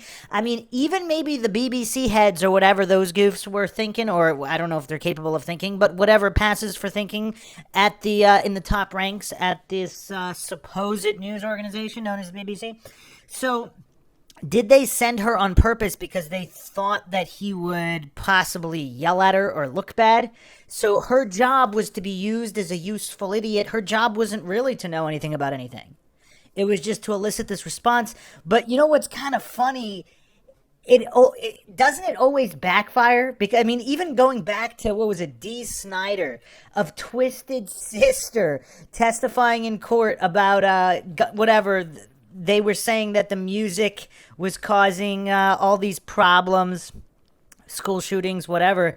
And Dee Snider absolutely humiliated the judge and all these so-called officials, made them look like complete utter goofs, because they have this preconceived notion that he's some kind of brainless rocker. I mean, maybe he is now, but back then, back when he still had some brain function, it was hilarious watching him humiliate them. It seems like nobody learns their lesson because they just do not study the individual they're doing the hit piece on.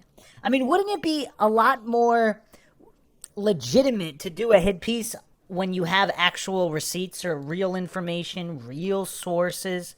Because even if their presuppositions are true, they just look like utter goofs, like this, like this lady here.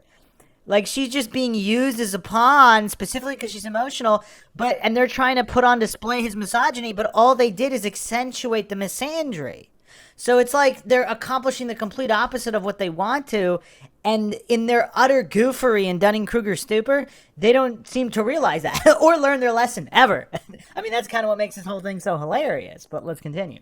We also discussed why women decide to be unfaithful. It's not a gendered argument. We discussed unfaithfulness as a whole. What are the reasons and motivations for men, and what are the reasons and motivations for women? Because you have no time to actually, watch my content. Because you have no time to actually watch my content. I like how she just tries to plow over him, but he doesn't allow it. He puts this goof in her place by just talking over. I mean, this is just so insane. And look at her face. Like, it's weird. It's like, is she even attempting to do a legitimate interview? Because obviously there's no self-awareness here, unless she knows what an utter goof and that Tate is not only making her look like, but she's making herself look like a complete and total fool with just no mental processing ability. But does she not care? Did they just cut her a check that was so big she doesn't care about being made to look this stupid, both by Tate and by herself? I mean, are these so-called journalists that work at the BBC, they just sold their soul, they're complete sellouts? They don't even care. So maybe they have the awareness. Maybe they do have the capacity for the awareness, but they don't even utilize the capacity because they don't care about the awareness or how they look. Like, if they did care enough, maybe they would gauge the capacity, which maybe they have. Again, I'm not assuming she does or she doesn't. Maybe she has a mental disability. And understand what I'm saying. You just come here with a small snippet which we provided to you on a piece of paper. 3 times doesn't make it true. No, completely. You don't have a clue what I say or what I talk about. You never watch my content. You have small pieces of paper, small clips on a piece of paper, and you're trying to pretend I've said evil things. And then you're going to say I'm the most dangerous man in the world, which is truly laughable. You said that, not me. Okay. So she's So where, again, does she not... I can't even watch this anymore. Who is she trying to convince? Like, she's stating he said that, but where's the receipt? Where's the receipt? Maybe he did say it. But if you don't even have the source, like her handlers didn't even bother to source those alleged quotes. I mean, this is insane. Do you believe I'm the most dangerous man in the world, Lucy? I'm not answering your questions. Well then... Wow, what a farce. What a farce. I mean, we don't really have the background. Like, what kind of conversation was this? Was it agreed that only she asks the questions and he answers? Or is she just here in such an air of entitlement in her misandry, like she doesn't really care about anything he says or having any real dialogue? She's here for the hit piece and the hit piece only. And it's kind of funny because she did psychologically project repeating something doesn't make it true, and yet all she does is like repeat herself a million times. No, you said that. No, you said that. I mean, this is literally, like, I don't want to insult 4-year-olds, but this is similar to, like, a little 4-year-old having a temper tantrum because someone's not talking to them the way they want to be talked to. And, of course, they don't care about truth. Then we need to change the dynamic of this interview because, and I'll make this clear, I allowed you into my home. I'm doing you a favor, giving you the first interview I'm giving to the public. You don't come here with a position of authority. You're not the police. I don't respect the BBC. I don't know you. You do not come here with a position of authority over me. We are equals. We are people. We're citizens of the world, and we sit here as equals. And I see you as my equal, and if you ask me questions, I can ask you questions back. For you to come here and sit down and pretend you're the Gestapo, and that you don't have to answer my questions is disingenuous because I don't owe you anything. Asking questions and you answer. But I don't owe, no, however you want. This is a conversation, and I don't owe you any degree of authority over me. Look at her face. Look at her face. Is it just nothing processing? Or is she processing, but she's so embarrassed at how foolish she made herself look, she just doesn't know where to go from here? I mean, just look at the expression on her face here. I mean, she's getting utterly humiliated in a polite and respectful fashion. I mean, Tate is being so much more polite than I think 99.999% of people, including herself, would be if someone came into their home and acted like this, like some kind of petulant 4-year-old child that everything is owed to. Let's make that clear. And that doesn't matter if you're a man or a woman or from the BBC or the CNN. I'm here to answer your questions and be honest with you and do you a favor. Right. And I'm doing you a favor. But you come here with loaded questions. You're trying to paint a narrative of me which is negative. I'm asking you and that's things fine. You've said that people are concerned about. And that's fine. But you're not going to sit here and say you don't answer my questions because you're not welcome. This is also not supposed to be a 30 degrees conversation. Absolutely. Well, it would help if you answered the question. Who was that off camera? Was that I'm assuming it was somebody on Tate's side, or was it it's not, it's supposed to be a conversation, so it's not set up as a direct interview, it's set up as just a conversation. In which case that makes her look even dumber. Not just dumb, but completely unprofessional. No mental capacity, no professionalism. I mean, this really is like a child who thinks they're entitled to some kind of toy. And, I mean, and all she can rebut with, it would be helpful if you answered the question. The malformed, irresponsible, unprofessional question, unless, of course, she had the source. If she had the source, but even if she had the source, like, look at the goofery on display here. If you have the source, you say here, okay, in this interview, on this date, you said this. What did you mean by it? And then he can claim, well, I never said that. And then again, I would assume the BBC could afford a laptop, so they could just play the clip with him saying it, or at least display an image of the website, archived or not. I mean, this is just absolute insanity. But what's even crazier is, I mean, I really can't tell. Does she not realize how dumb and unprofessional she looks? I mean, like I said before, this isn't even middle school level journalism. You can't get away with, you would flunk if, this wouldn't even pass the muster in middle school. Maybe not even elementary school. I mean, I don't know how many journalism classes are in the earlier grades, but I would think sources are important even in the earlier levels. I've answered every question so far. Let me ask you the question. Sure. You have said that a woman's intimate parts belong to her male partner, and if she goes on OnlyFans, he is entitled to a cut of her income. You are extremely, it's very confusing to me why you're going to sit here, take long format podcasts like that, which are 3 or 4 hours long, in context where I've sat with OnlyFans girls, 10 or 15 OnlyFans girls, where we've been joking back and forth, ignore every comment and satirical comment and sarcastic comment that the females have made, and then come along and say, you said this, and that you're the most evil man in the world. Look at her face. I mean, she's getting called out for being completely clueless, unprofessional. And I mean, if we really boil it down, I mean, very rarely do I just call someone straight stupid. But I mean, look at her face. Like, is this not the highest level of stupidity that he has to talk to her like she's a 3-year-old and explain to her that certain comments are made jokingly? I mean, this has nothing to do with Tate. I mean, like, people make jokes. I mean, the fact that this has to be explained to a supposedly functioning adult. I mean, look at her face. I mean, I kind of feel bad for her because if she has a mental disability, her handlers should have never put her in this position. I don't know if you understand what sarcasm Did you is. say it? I don't know if you understand what sarcasm is. I don't know if you understand what context is. I don't know if you understand what satirical content So you're saying it was are. sarcastic? I'm saying it was a very interesting talk show. And for you to sit here and say that that is my true core beliefs and that makes me a bad person is disingenuous. Is it? Of course not. Was it sarcasm? Absolutely. You should watch the show. You were being sarcastic when you said... How many times is she going to ask the same thing? It's kind of funny because it's almost like she's going into frantic mode where she's just trying to get him on anything. She's trying to get him to admit anything. Because so far, if she's been completely inaccurate, I mean, she's provided no sources. On this one, at least, he apparently is admitting that he did say that. He said it in jest or whatever. And how many times is she going to ask him if he was being... He just said he was, and she asked again. So is this a clear mental disability on display, or is she just this triggered? She just lost all comprehension of the English language and whatever modicum of logic that maybe she had. I mean, I don't know. It appears she doesn't even have a modicum of logic, but if she did, it's been switched off because she's so triggered.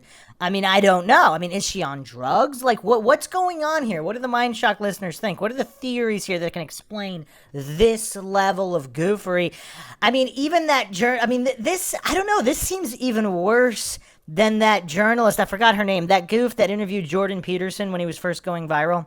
That lady who just kept saying, so you're saying, just like not even first grade English comprehension, just ad nauseum. I mean, this is up there with this level of just unprofessional and just pure stupidity if we're calling a spade a spade.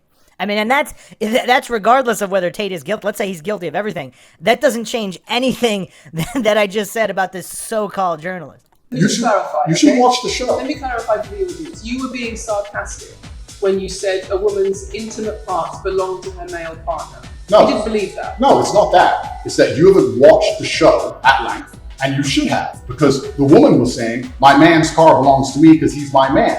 And she was on OnlyFans. And then 20 minutes later, when she said she was on OnlyFans, she said, well, you're selling your body, that belongs to him because he's your man. And she laughed, and she said, yeah, that's probably true. If you watch the show, it will make sense. For you to come here with doing no research at all, and then say, I don't understand what I'm talking about, but I mean, he really is calling her out like the 3-year-old child mentality she has. And look at her face. I mean, she's looking down in shame. I mean, look at her face. I mean, this is not somebody with conviction.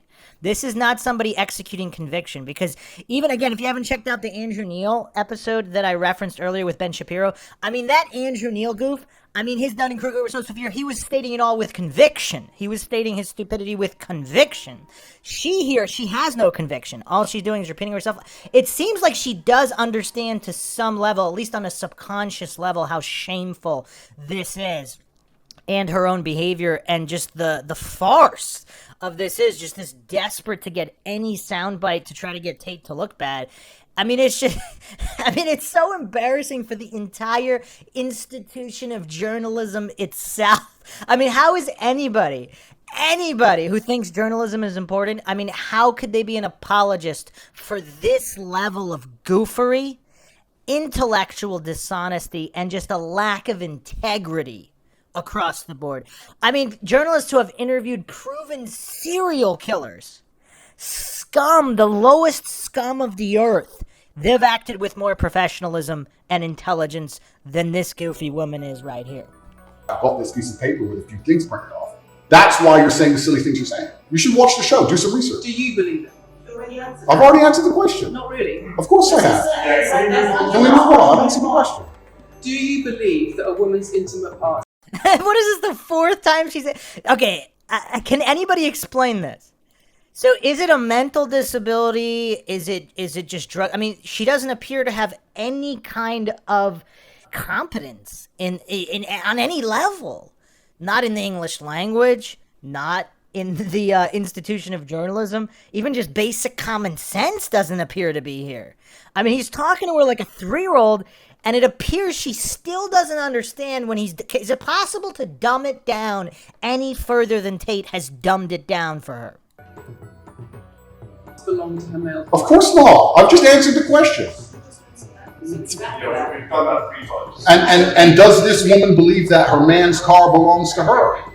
It's not a gendered argument. I really think that it's genuinely sad that when the BBC has a chance to finally interview me at the end of all this matrix stuff, that they don't come here with any kind of genuine openness to try and understand my influence of the world or the things I push. I mean, look at her face. She's just like shuffling papers. I mean, this reminds me of elementary school, middle school, when the unprepared students had to stand in front of the class, and maybe they scribbled something in some kind of pathetic attempt to do the assignment, so they wouldn't just get a complete fail grade.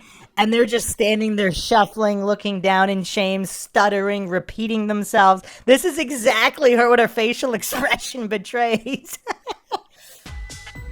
What I'm trying to teach the world, or why I'm a good influence on the world, because I am a massively good influence. Instead, they come here with pieces of paper with printed out excerpts from 5-year-old podcasts, taken out of context, to attempt the same matrix attack on me, which has been attempted endlessly.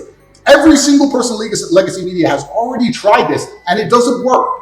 I encourage you to read the comment section on YouTube, and this goes on YouTube, and you will see that nobody believes a word you're saying. The reason I'm asking you about these comments is because we've got the chief executive of Rape Crisis naming you individually. So the only receipts she has are from people that are not Andrew Tate. I mean, I don't even know if she's going to give the full receipt. At least she gave the name of the person who named him. And maybe he did. I mean, people are talking about him. So maybe she does have that receipt. I mean, I don't know if she's going to give the full source here. But let's say that's true. Someone said something about Tate. And that's why she's asking about some comments he made in jest. I this whole thing's a clown show, but I have to give credit to Tate here. From his spiel that he just went off there on how utterly embarrassing it is for mainstream media to humiliate themselves on this level while trying to do gotcha questions with Tate to make him look bad. He really does appear to be a good chess player. I mean, does anybody know his rating? Because this is actually a good move, because some people asked why would he allow, like, just this intellectual dishonesty, corrupt organizations, fraud organizations like the BBC or any mainstream news. I mean, what is their accuracy, by the way, the last 10 years?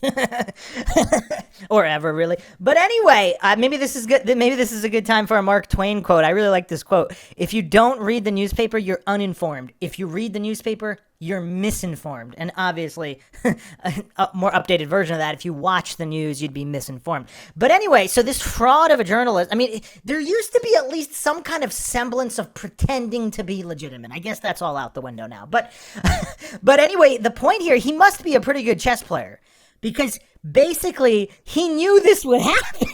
He knew that some clueless, incompetent, intellectually dishonest journalist would come in here and try to do these gotcha questions with no legitimate sources in a completely triggered fashion and look utterly stupid. And he knew when it would go up on social media that everybody would call out this level of dishonesty, fraud, and stupidity. So, like, you gotta hand it to Tate. It's like he sacrificed that pawn and then he's gonna win the game real quick. As spreading a dangerous ideology of misogynistic rape culture. Absolute. It's the comments you make that are leading people to say things like Absolute this. garbage. National. And how is he responsible for what other people say? I mean, is this really the level of goofery that the BBC is stooping? And now you can actually kind of see she seems to believe it. So here, again, just from micro expressions and body language, she actually appears like she went out of super humiliation mode when she knew she had nothing.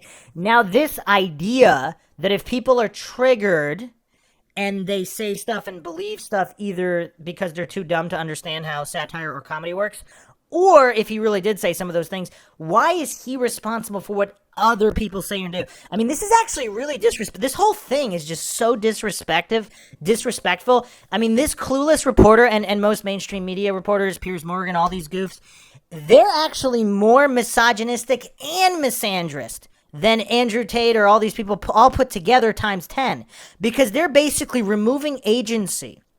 Not just from women, but from men. So they're saying women are too stupid and incompetent to make their own decisions. So Andrew Tate tricking them or convincing them or whatever, they have no agency. They're all brainless buffoons, so they need to be protected from people like Tate. Because people, actual adults, okay, let's talk about adults for this moment. So anybody over 18, we can get to the other stuff after. But again, parents would obviously be responsible for any minors and whatever they're listening to and all that. But in terms of anybody over 18, like any woman over 18, is there no agency? Is this clueless reporter and all these clueless goofs on the mainstream media, they're saying women are too stupid, so Tate needs to be silenced? Like, what's their real position here? And then they're also saying men are stupid because they're going to say and do things after watching Tate. So basically, all these mainstream goofs are saying that humans are both women are so stupid and men are so stupid that the solution is to either censor Tate or put him in jail or whatever. I mean, that is so pathetic and disrespectful. So, I mean, there's so many levels of both misogyny and misandry higher than anyone like Tate could ever dream of, just based on this premise. Because at least Tate at least on some level, he's about personal accountability and responsibility, right? I mean, a lot of these so-called red pill people and anybody, whatever, anybody that's considered controversial, there's accountability. They're preaching accountability and responsibility and discipline to a certain level. I mean, I don't want to group everybody together, but a lot of these controversial figures, one of the core beliefs is don't have the victim mentality. You're in control of your destiny. If you're not competent, you need to develop the competency. Whereas all these goof reporters like this dumb lady, they're kind of saying women are so stupid, they don't have agency, and then all these men are so stupid, they don't have agency. So the fault is all on the person speaking, not on the words and actions of each individual. I mean, this is the level of insanity we've reached. I mean, it's so mind-shocking. It just is. organizations who are saying that are blaming you for increasing levels of misogyny, schools that are saying they are having increased incidents of girls being attacked, of female teachers being harassed. If that was by true, pupils, if that because of you and your teaching. well, that's absolute garbage. I have never ever encouraged a student to attack a teacher, male or female, ever. I preach hard work, discipline. I'm an athlete. I preach anti-drug. I preach religion. I preach no alcohol. I preach no knife crime. Every single problem in modern society, I'm against. I'm teaching young men to be disciplined, to be diligent, to listen, to train, to work hard, to be exactly like me. And she's got that look on her face again, like the unprepared student. I mean, this really is just like a 3-year-old getting put in their place. I mean, it's kind of hilarious to watch just because it's not done very often. And you can it's so crazy because, again, if they didn't attempt to cancel this guy, less people would know about him. I mean, I didn't know who this guy was until everybody started getting outraged and offended on what he was saying and what it seems like he's saying. Again, I haven't listened to a lot of his stuff. I've just heard some clips, even the controversial ones. The underlying core message, the only thing that can kind of be, in my opinion, is kind of weird, you know, the obsession with money, of course, and just all the money, the cars, the materialism. Like, you could pose an issue there. Notice how a lot of these goof so-called journalists, they never go after that, because he does legitimately advocate for, you know, building wealth and riches and what color is your Bugatti? That was like a famous tagline of his to his haters or whatever. I mean, on one hand, the discipline that kind of goes in with the discipline and hard work to an extent, but materialism for the sake of materialism, I mean, that's a real issue. So I wouldn't say that's in line with religious teaching. But other than that, I mean, he really is like anti-victim status and pro-accountability, responsibility, and just increasing your competency across the board in all tasks. And so just the fact that there's not a lot of people that would just utterly expose a clueless goof journalist like this, but he was willing to do it. And is that also why they sent a woman? Because they thought he might not, you know, slap her in the face with this much truth and logic.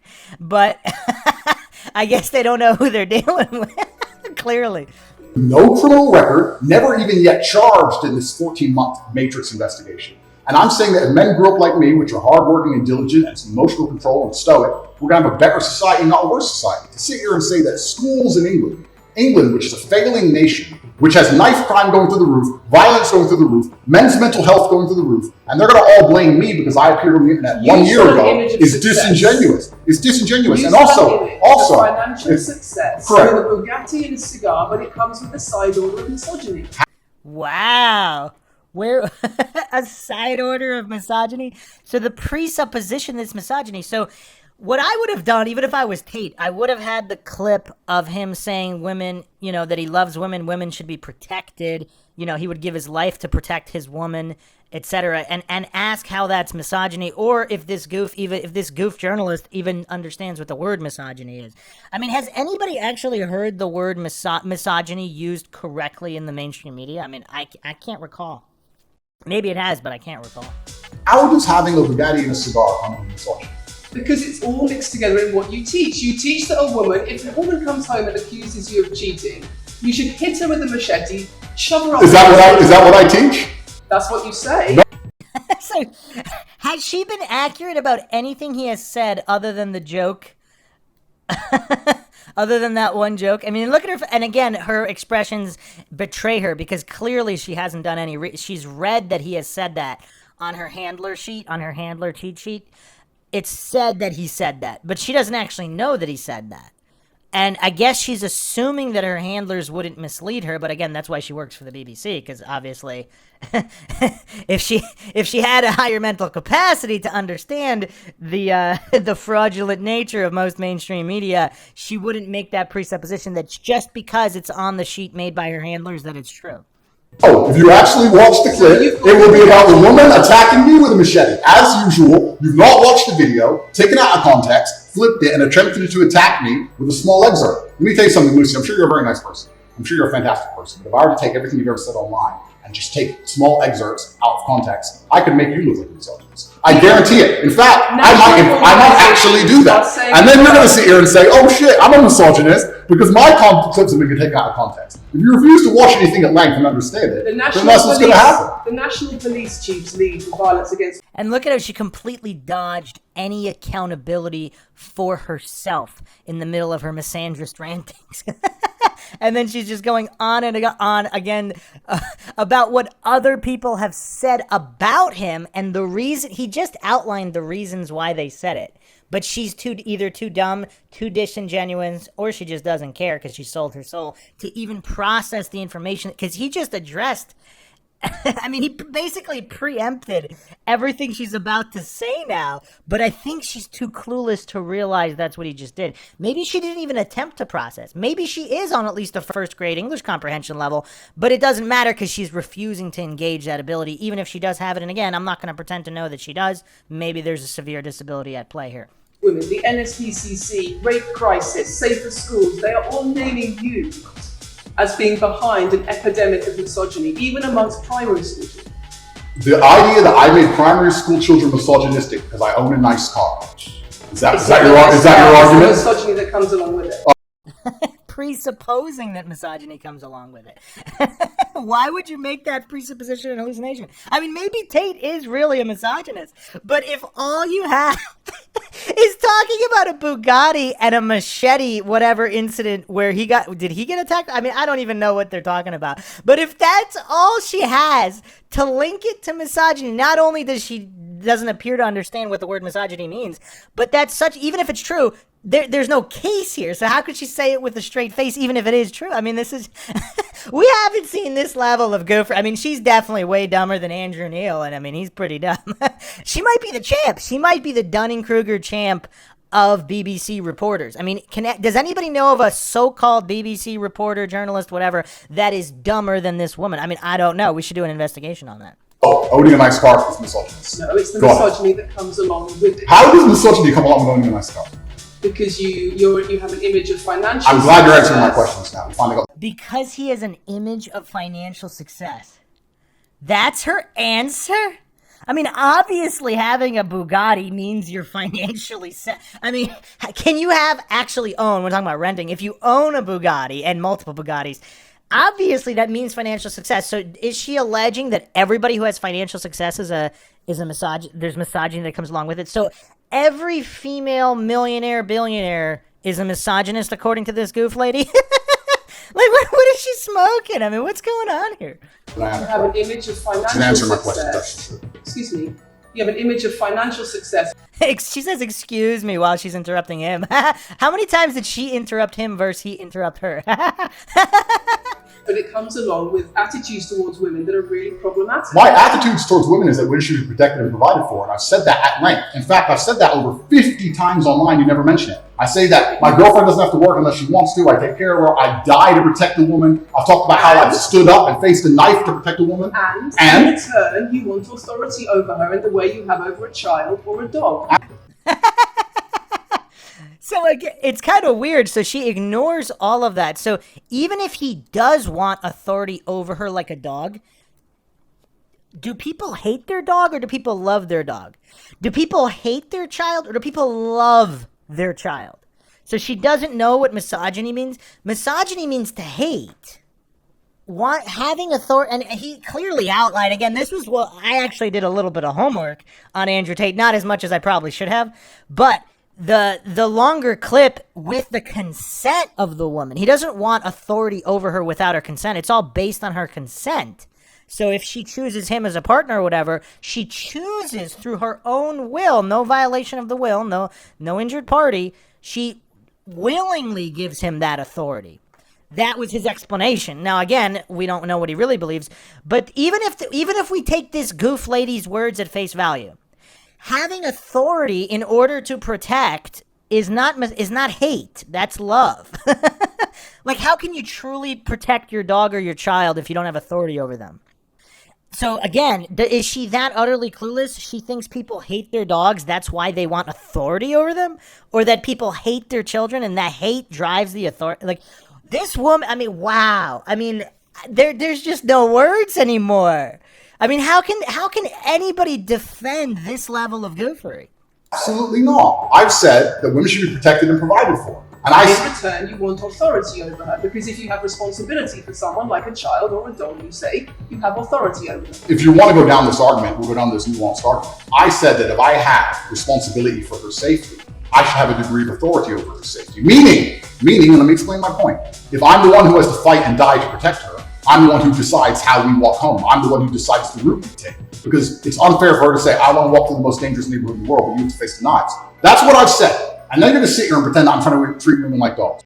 What's weird is that is she really this dumb that she doesn't understand this, or is she playing stupid? Like, that's the real. I mean, again, I'm not claiming to know the answer. First of all, is this even controversial?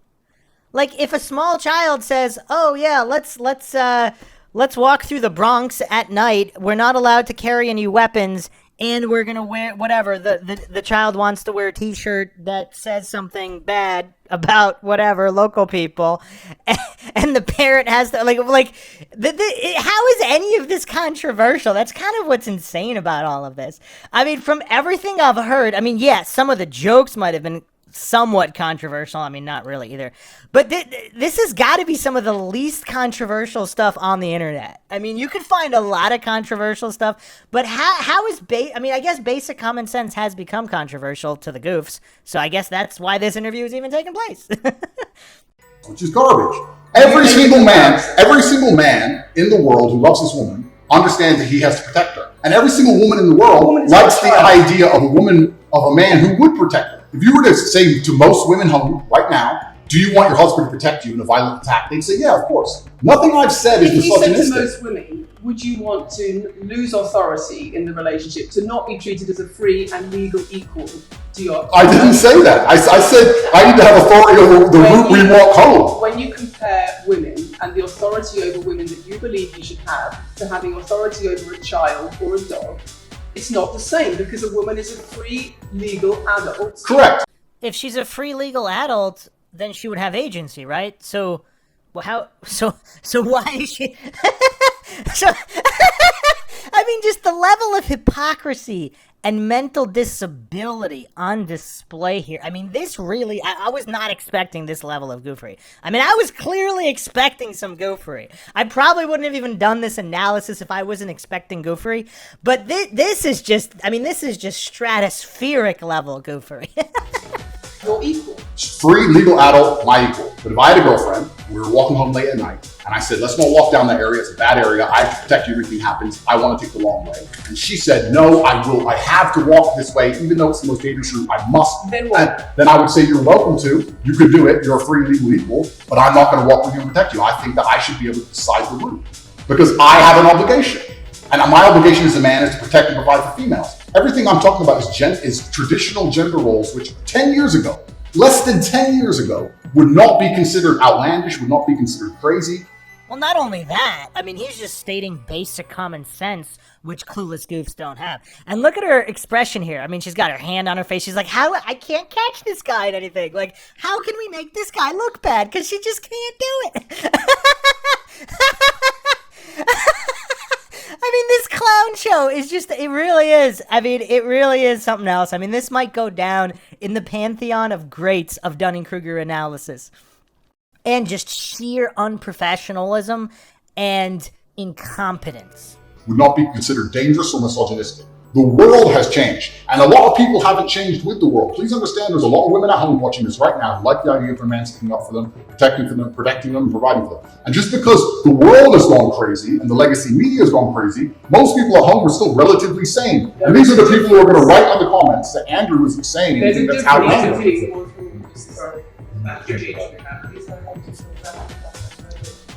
it's the whole world believes these things. It's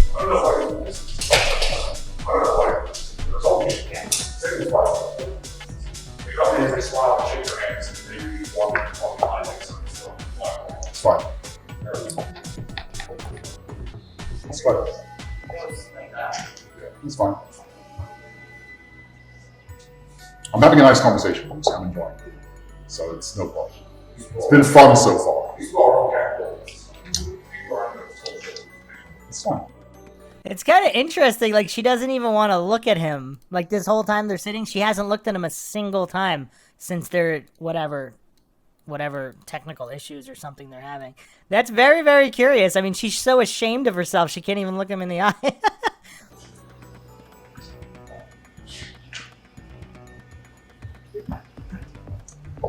We good? Yes. Tell me when. Yes, we didn't stop now. I can do the clap. Are we good? No. If a man broke into your house, wouldn't you want your husband to protect you? There's a difference between conservative values and emotional control.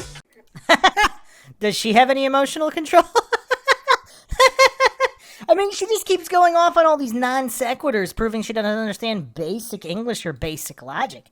I mean, yeah, again, I mean, this really is one for the record books. Coercive control. We're talking about protection now, and I'm saying if someone broke into your house, would you want your husband to protect you? It's not about conservative values. And she can't even answer a straight question. I mean, that's kind of how you know who you're dealing with. Like, none of these goofs that do hit pieces, like, notice how they can, or I guess if they subconsciously they know they've been decimated completely, they don't want to appear like they're seeding, so they won't even answer basic yes or no questions. Protection, it's what you're demanding in return for that. Well, I'll give you this. I don't know who your husband is. I don't know if he would stay out to protect you or die for you. I'll give you this. If someone broke into this house right now and was a homicidal maniac, I would expect me and the other men in this room to stand up and face him, while you and the other women in this room would protect yourselves. I would actually believe the men should go and engage in that. I believe that. And even though I don't know you, and you've come into my house with a hostile agenda, and you've come here to try and make me look bad, I would still stand up to protect you. I would still stand up to protect you because I believe that's my role as a man.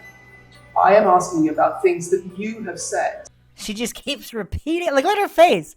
Look at her face when she's got nothing. All she can do is repeat that he's knowing better than what he said, just because her handlers have put on the sheet that he did say it.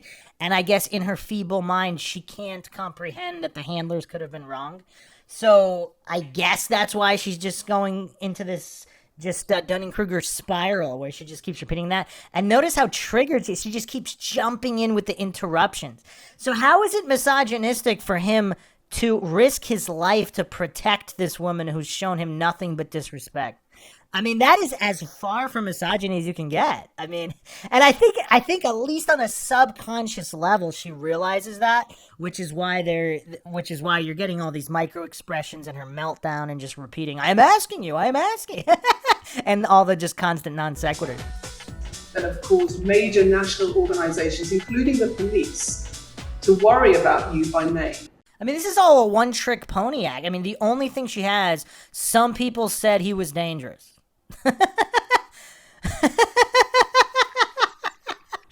I mean, this is just a new level of pathetic.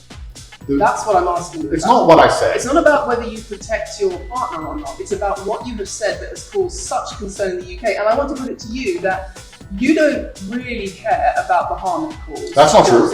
Because... Wow, begging the question, circular reasoning, false premise, logical fallacy. So she's pretending and hallucinating that it's already determined that he's causing harm.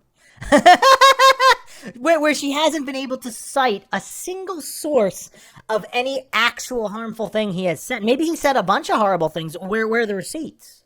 Because if she just has that one joke that was said in jest, just going back and forth with other people joking, I mean, that's all she has, and now she's presupposing there's harm? Like what harm and where did it come from? I mean, just this level of not only intellectual dishonesty, intellectual disability, unprofessionalism, complete sheer incompetency that embarrasses the entire institution of journalism.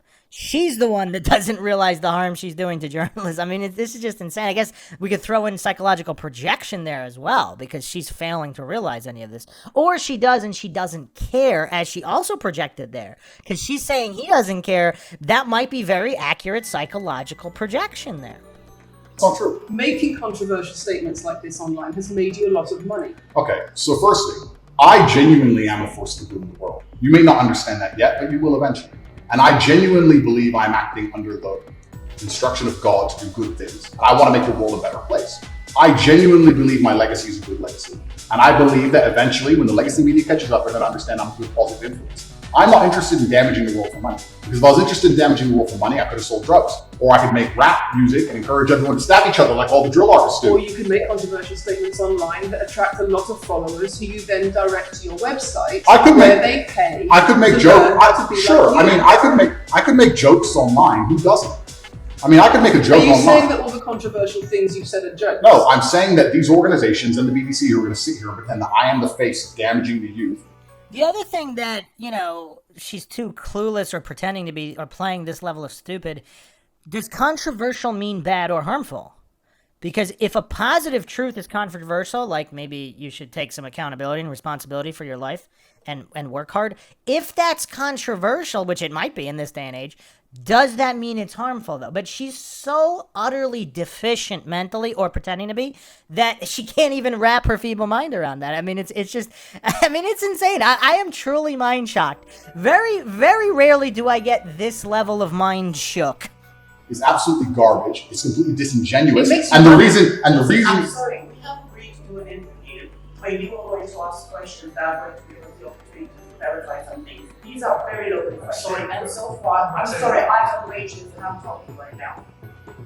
So, these are very local questions, and this is not what we discussed, and this is not a conversation that we We were very clear that the questions You're sitting there and just accusing, we're not here to face new allegations. This has all been discussed, answers have been provided, so if we could please move on from this side of the interview, I would appreciate it. I would like to hear what Andrew's got to say about the fact that when you make controversial statements, it attracts people to follow you, and then you direct them to your website where they pay you a monthly fee to learn how to be like you. So pretty much like any of the other countless millions or tens of millions of programs out there, people are interested in a program, they pay for it. What does that have to do with anything? Like, if the whole thing is about a hit piece on what harm he's doing, then cite the source. Like, cite the harm, not, somebody said something. I mean, you know what's really insane? Like, if you had a time machine and you took this so-called interview and you showed it to any kind of journalism class on any school level, not even college, how hard would it get laughed at as this is the most like, they probably wouldn't believe that it was serious. They probably would think this was some kind of exercise to show how not to conduct an interview and the worst display of so-called journalism possible so that nobody would do it like this. I mean, does anybody else think anybody could take this seriously? And so the more controversial statements you make, the more money you get. The fact that that's the path you outline to one, my online university, and two, my presence on the internet. The fact that you believe that's the path just shows you've done absolutely zero. Genuinely zero research. Okay, so how many of the people who sign up for Hustlers University? So she couldn't deny any of it, so she had to redirect to another question. I mean, this is hard to watch. I mean, this level of dismantling and decimation in a polite fashion. I mean, it's quite. I mean, just wow, this is crazy. Come to you through your social media. Genuinely zero research. How many of the people who sign up for Hustlers University come to you through your social media where you direct them to the website? And Lucy, I encourage you to go out there, do some genuine research, watch my Can you videos. answer my Of question? course, watch my videos at length and truly understand what I'm doing. How many of the people who sign up for Hustlers University at $49.99 a month? I mean, you can notice, like, there's just no mental processing power, either because of triggering drug use or just generally completely sold out to the point where there's no more soul, so there's no desire to understand anything, because she didn't process anything he said. Like, she just keeps going to the same question a million times, not even understanding the faulty premise.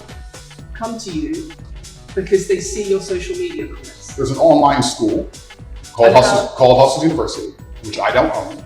I influence for along with many other influencers, and they sign up for your website, which I don't own. And once again, that's nothing to do with me. And you're going to sit here and say that I made a joke. I made a joke online 4 years ago because a woman said that she owned her man's car, and you made a joke, and that means that you, because you're the Bugatti, are the most misogynistic, dangerous man in the world. I mean, look at her face.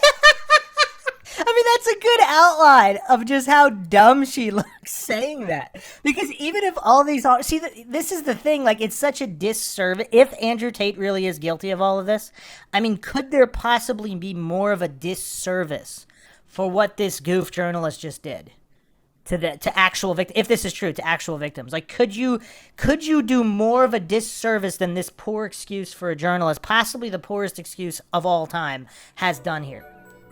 This is going down a path of absolute insanity. It's not true. None of this is true. I don't hurt people. I don't harm people. I'm genuinely a positive You are influence. renowned I'm renowned. for offensive and controversial. That's not why I'm renowned. comments I'm about actually renowned. religion. I'm actually renowned for helping young men. Because we talk about there's a men's mental health crisis, and we talk about we pretend to care that men are upset. As soon as I discuss men's issues, it's misogynistic.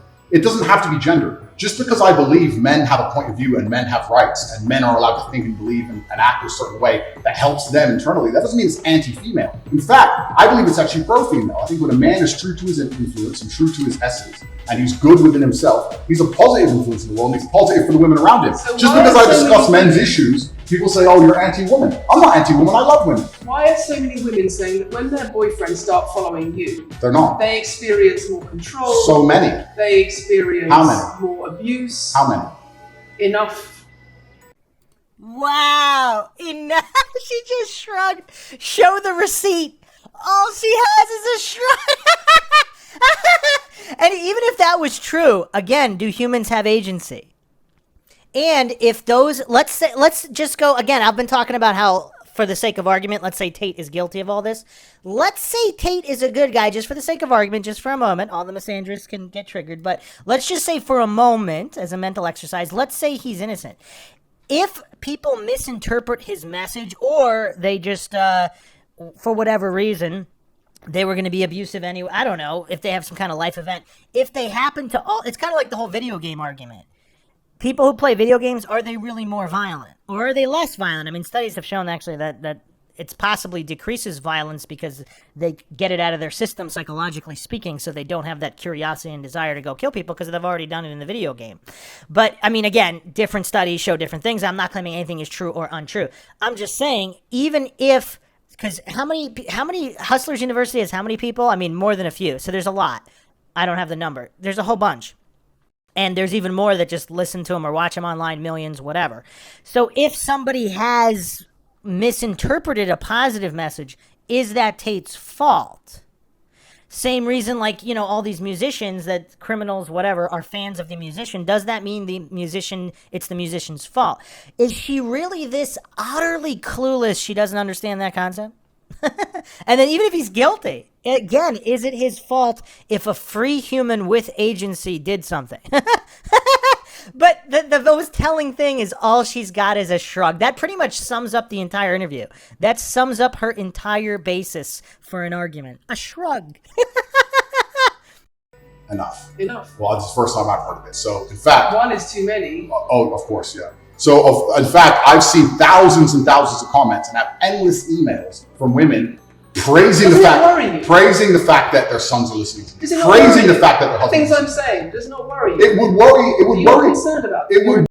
And more of the psychological projection here, she does not process anything he says. The fact that he's helped all of these people, that doesn't affect her. I would turn that back. I was like, that doesn't affect you?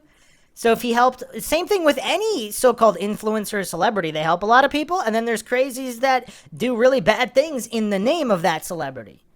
I mean, the fact that this is even a conversation, that's the most mind-shocking and startling thing of all, the aspect of all of this. The fact that Western civilization is this far gone, that a mainstream news outlet is even doing this, I mean, that's really the story here.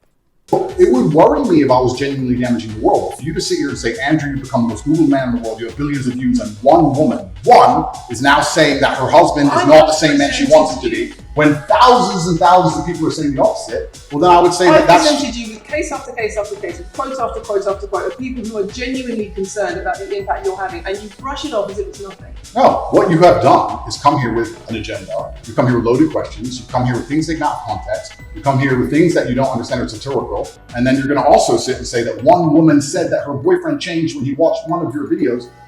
I mean, Andrew Tate is really good at just giving a 3-year-old a talking to in a polite fashion.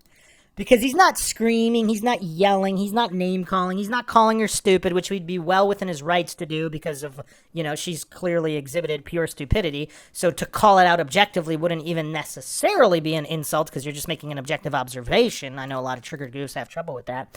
And it's not an ad hom if it's in addition to an argument, not in place of one. Again, something the Dunning-Kruger crowd just really has a hard time with. But he's just really good at giving 3-year-olds a talking to. I mean, he's just thrashing her like she's a 3-year-old, again, like a petulant child who's not getting the toy she wants and is really frustrated about it. and then I don't know what you expect me to say to that. That's sarcastic and jokes. No. That's how you explain the comments you make. For you to sit down, would you like to apologize for any of that? For you to sit down, for you to sit down, it's fine. No, it's fine. It's easy. For you to sit down and say that one woman said that her boyfriend watched an Andrew Tate video and now he won't do the dishes, or whatever your argument is, and that I'm somehow the worst, most dangerous man in the world with a car, is just disingenuous. And I'm enjoying this interview very much because this shows the world. It's great. It shows the world the truth about the legacy media because they beg me for interviews. They beg me. You have been begging me for months. Please, we need to be relevant. And then you come here with loaded questions trying to paint a picture of me, which is completely not really false. I am a good positive influence in the world. The things I teach men are stoicism, discipline, self-respect, hard work, obeying authority, listening to your fight coach, working hard in school, making as much money as possible in your job. If you actually watch the things I say, if you actually watch my comments about women, I've done long podcasts for hours long about females, talking about protecting them, providing for them, how I believe women should be treated in a relationship. I've done all of this, but you don't watch any of it, and then you come here and ask me to answer questions I've answered at length thousands of times. Since you came out of custody, there seems to have... I like she completely ignored everything he just said, exposing her completely. She's got nothing. This is hilarious. been a lot about your charity work. Correct. On your social media. I've always done the charity work, but now I'm promoting it. There seems to be a real shift. Yeah. I wonder what's behind that. Well, I've always done the charity work. I've been doing the charity work for years. I believe that it's my legacy to leave a positive influence in the world, and I've been doing charity work for over 5 years. Post my incarceration, my unfair, unjust incarceration, post that, I've made it more clear the charity work I'm doing. But this is, once again, very interesting. I spend $25 million a year feeding children, men, male children, and female children in Turkey and Syria and Iran and Iraq. I literally spend $25 million a year feeding children, and I'm still the worst man in the world because 4 years ago I made a sarcastic comment. Because some people would look at that and say, okay, so before you got money from attracting people to your website by making controversial comments, but that might have got you into trouble. And so now you're looking for a new market. You're looking for a new market of followers. Wow, that's a pretty pathetic goalpost. I mean, what? So because when he got, what's the allegation here? That before he had millions, he couldn't have had millions? He couldn't give away millions to feed children, if that's true. Again, I don't know if that's true, but let's say it's true. She didn't seem to dispute it. I don't know. She hasn't done any research on anything. She has no sources, so whatever. But what's the expectation? How can somebody who doesn't have millions give away millions?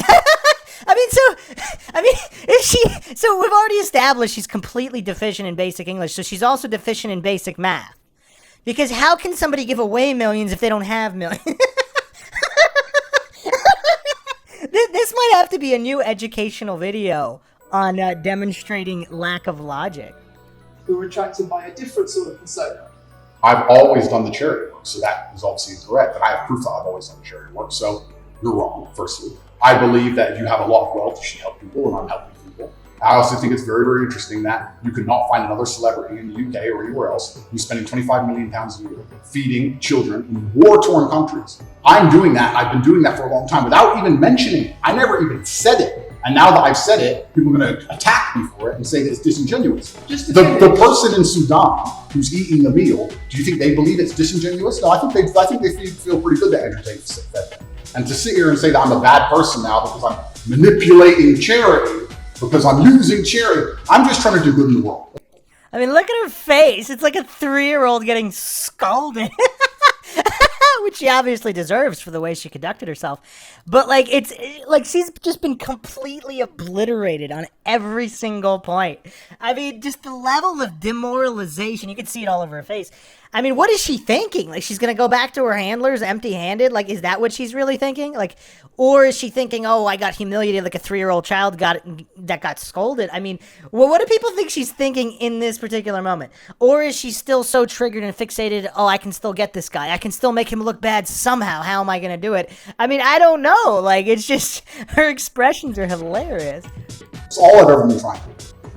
When women speak out against you online, disagree with what you say, they describe being bombarded with rape threats, with death threats, trolling by your followers. Would you like to say anything to your followers about how to behave in that situation? Absolutely correct. I would love to do that. First things first, I've yet to see a female stand up and argue with me online. I don't ever see hardly any. The only women who message me agree with me.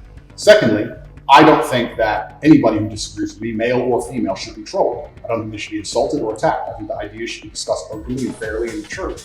And notice how misandrist she is. She never even mentions, like, you know, obviously, well, any celebrity has crazy fans that will threaten whatever.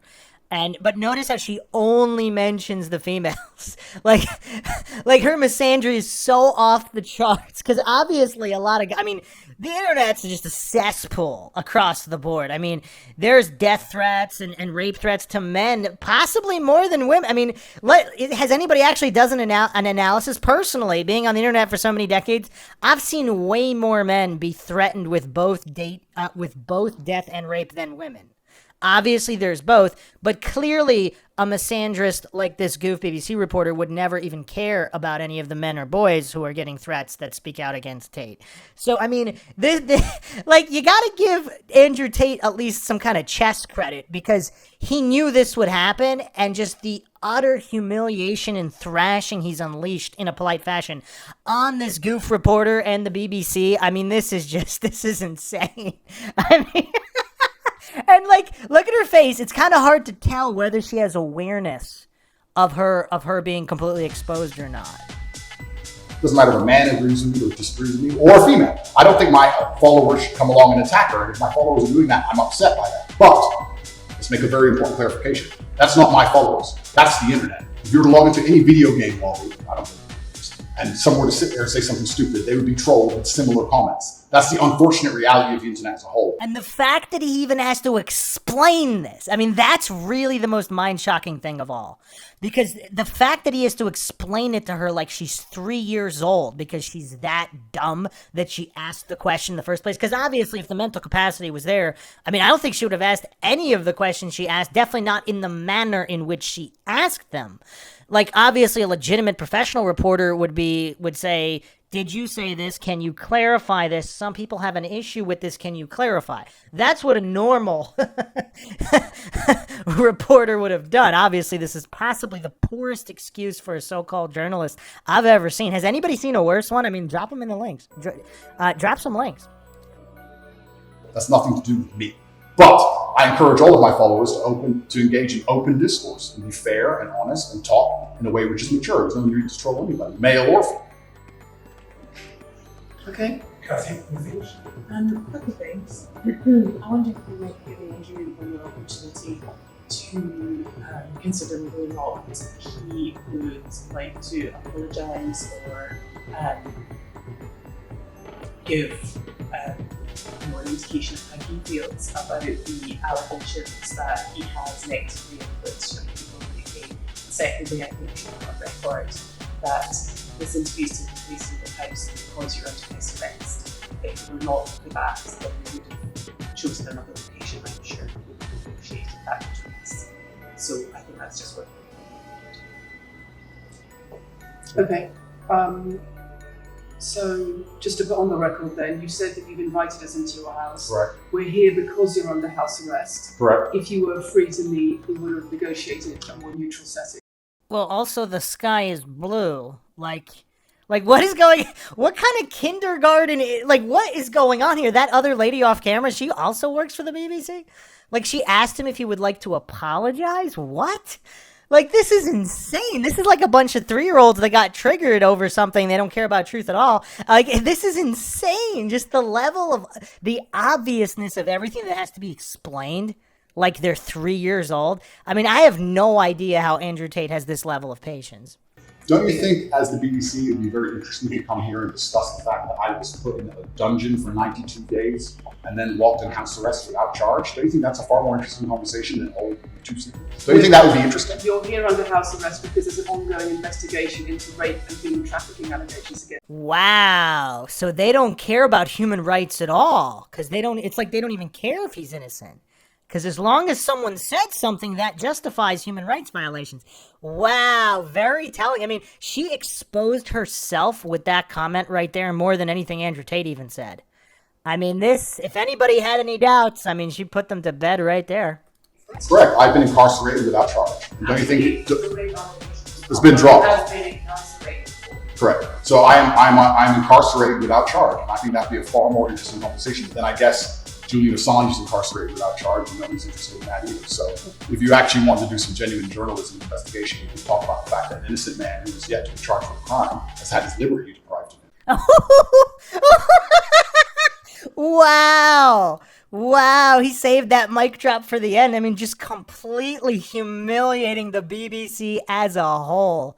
Wow. See, that's the other thing, too. It's almost like the Alex Jones effect or the Streisand effect, whatever you want to call it. Now, I mean, they wanted to do this hit piece, and they're going to make him look better and even more popular than ever before.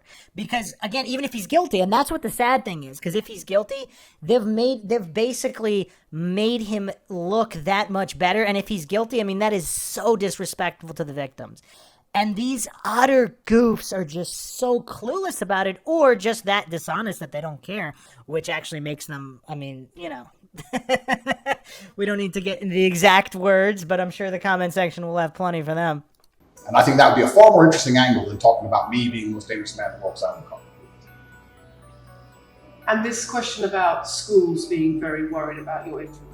Boys in primary school, or boys as young as 11 are quoting you at school, attacking girls, refusing to respect female teachers. Yeah, that's never happened before, Tate. There've never been any rowdy kids in schools before Tate hit the internet. And they've never quoted popular musicians or movie stars or fake characters on TV shows. That's never happened. They've never used profanity. They've never done any bad things before Andrew Tate came around. I mean, the crazy thing is she really that mentally disabled she doesn't understand how dumb that sounds? Would you like to say anything about that? I'd like to say a lot. First things first, as I've repeatedly said, and the only reason I keep repeating is to ensure this you'll be headed. I am a positive force in the world, and I teach children this. I teach the world this, that male or female of any age. A lot of women listen to me as well. 40% of people listen to me are actually female. Secondly, I do understand with my massive influence, and I am now the one of the most influential people on the planet, that I do have to be slightly more careful with things I say. I'm not going to disagree with that. The idea that I said something 5 years ago on a video with about 300 views. So what do you mean, being slightly more careful? I'll give you an example. Some of the jokes I made 4 or 5 years ago on a YouTube channel that got 300 views, I would no longer make. Like what? Like the OnlyFans joke, the one you mentioned repeatedly. She said, "My man's car is my car," and then she said she did OnlyFans, and I said, "What do you saw on OnlyFans?" She said, "My tits," and I said, "Well, those are your man's tits." As a joke, ha ha ha. Everybody laughed. The fact that I could do that on a podcast 5 years ago and only got 300 views. Now I understand I'm the most influential man on the face of the planet. I would be more careful with certain things I say. The fact that he even needs to explain that. I mean, I just, again, I'm in awe of this 3-year-old mentality attempting to have a dialogue with a guy who's clearly at least somewhat intelligent. I mean, I wouldn't call him unintelligent. I mean, just the fact that he knew it would play out exactly this way, and they played right into his hands and humiliated themselves. I mean, you got to give him some kind of IQ points for that. That doesn't mean the things I originally said were genuinely out to harm people. Do you really believe you're the most influential man on the face of the planet? I'm the most Googled person on the planet. Do you believe you're the most influential man on the face of the planet? I'm the most Googled man on the planet. I think we're done. So he just throws it back in her face and she can't handle it. Wow, look at her face though. I mean, her face tells the whole story. I mean, just this complete and utter humiliation. She has to go back to her handlers empty-handed. I mean, I think, so what happened here, I think initially she definitely believed everything on her handler cheat sheet was true. And now just the from his explanations, there might have been a seed planted that even if he is a bad guy, even if he's guilty of all these charges, he might have also possibly said positive things, maybe even more positive than negative. And she now, in retrospect, realizes how dumb she looks and how dumb she's gonna. I mean, just look at her face. It's all there. Look at her face and look at Tate's face. I mean, the story is written on their faces.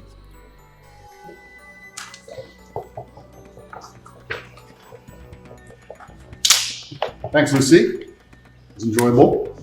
Nice to meet you.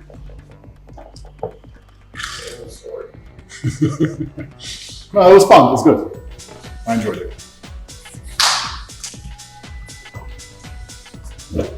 De-mic me. I don't want to damage anything.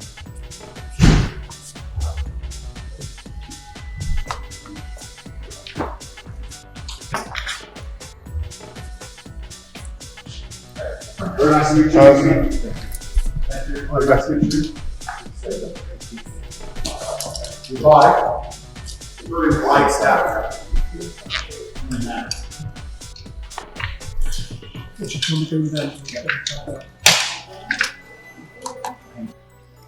I like how he kept the cameras rolling to just completely expose her. Because she noticed how as soon as they were, she didn't say, I don't know if she said something at the end. I couldn't hear it. He said, very nice to meet you. Did she say you too and walk? I don't know what she said. There's some mumble, which let's give her the benefit of the doubt. Let's say she said you too, because he was talking directly at her and looking at her. But look, as soon as the interview ended, she didn't say a single word to him. She just got up and left. And that other lady that was the other BBC lady also appeared to not say anything. And then she refuses to shake his hand. Very, very telling.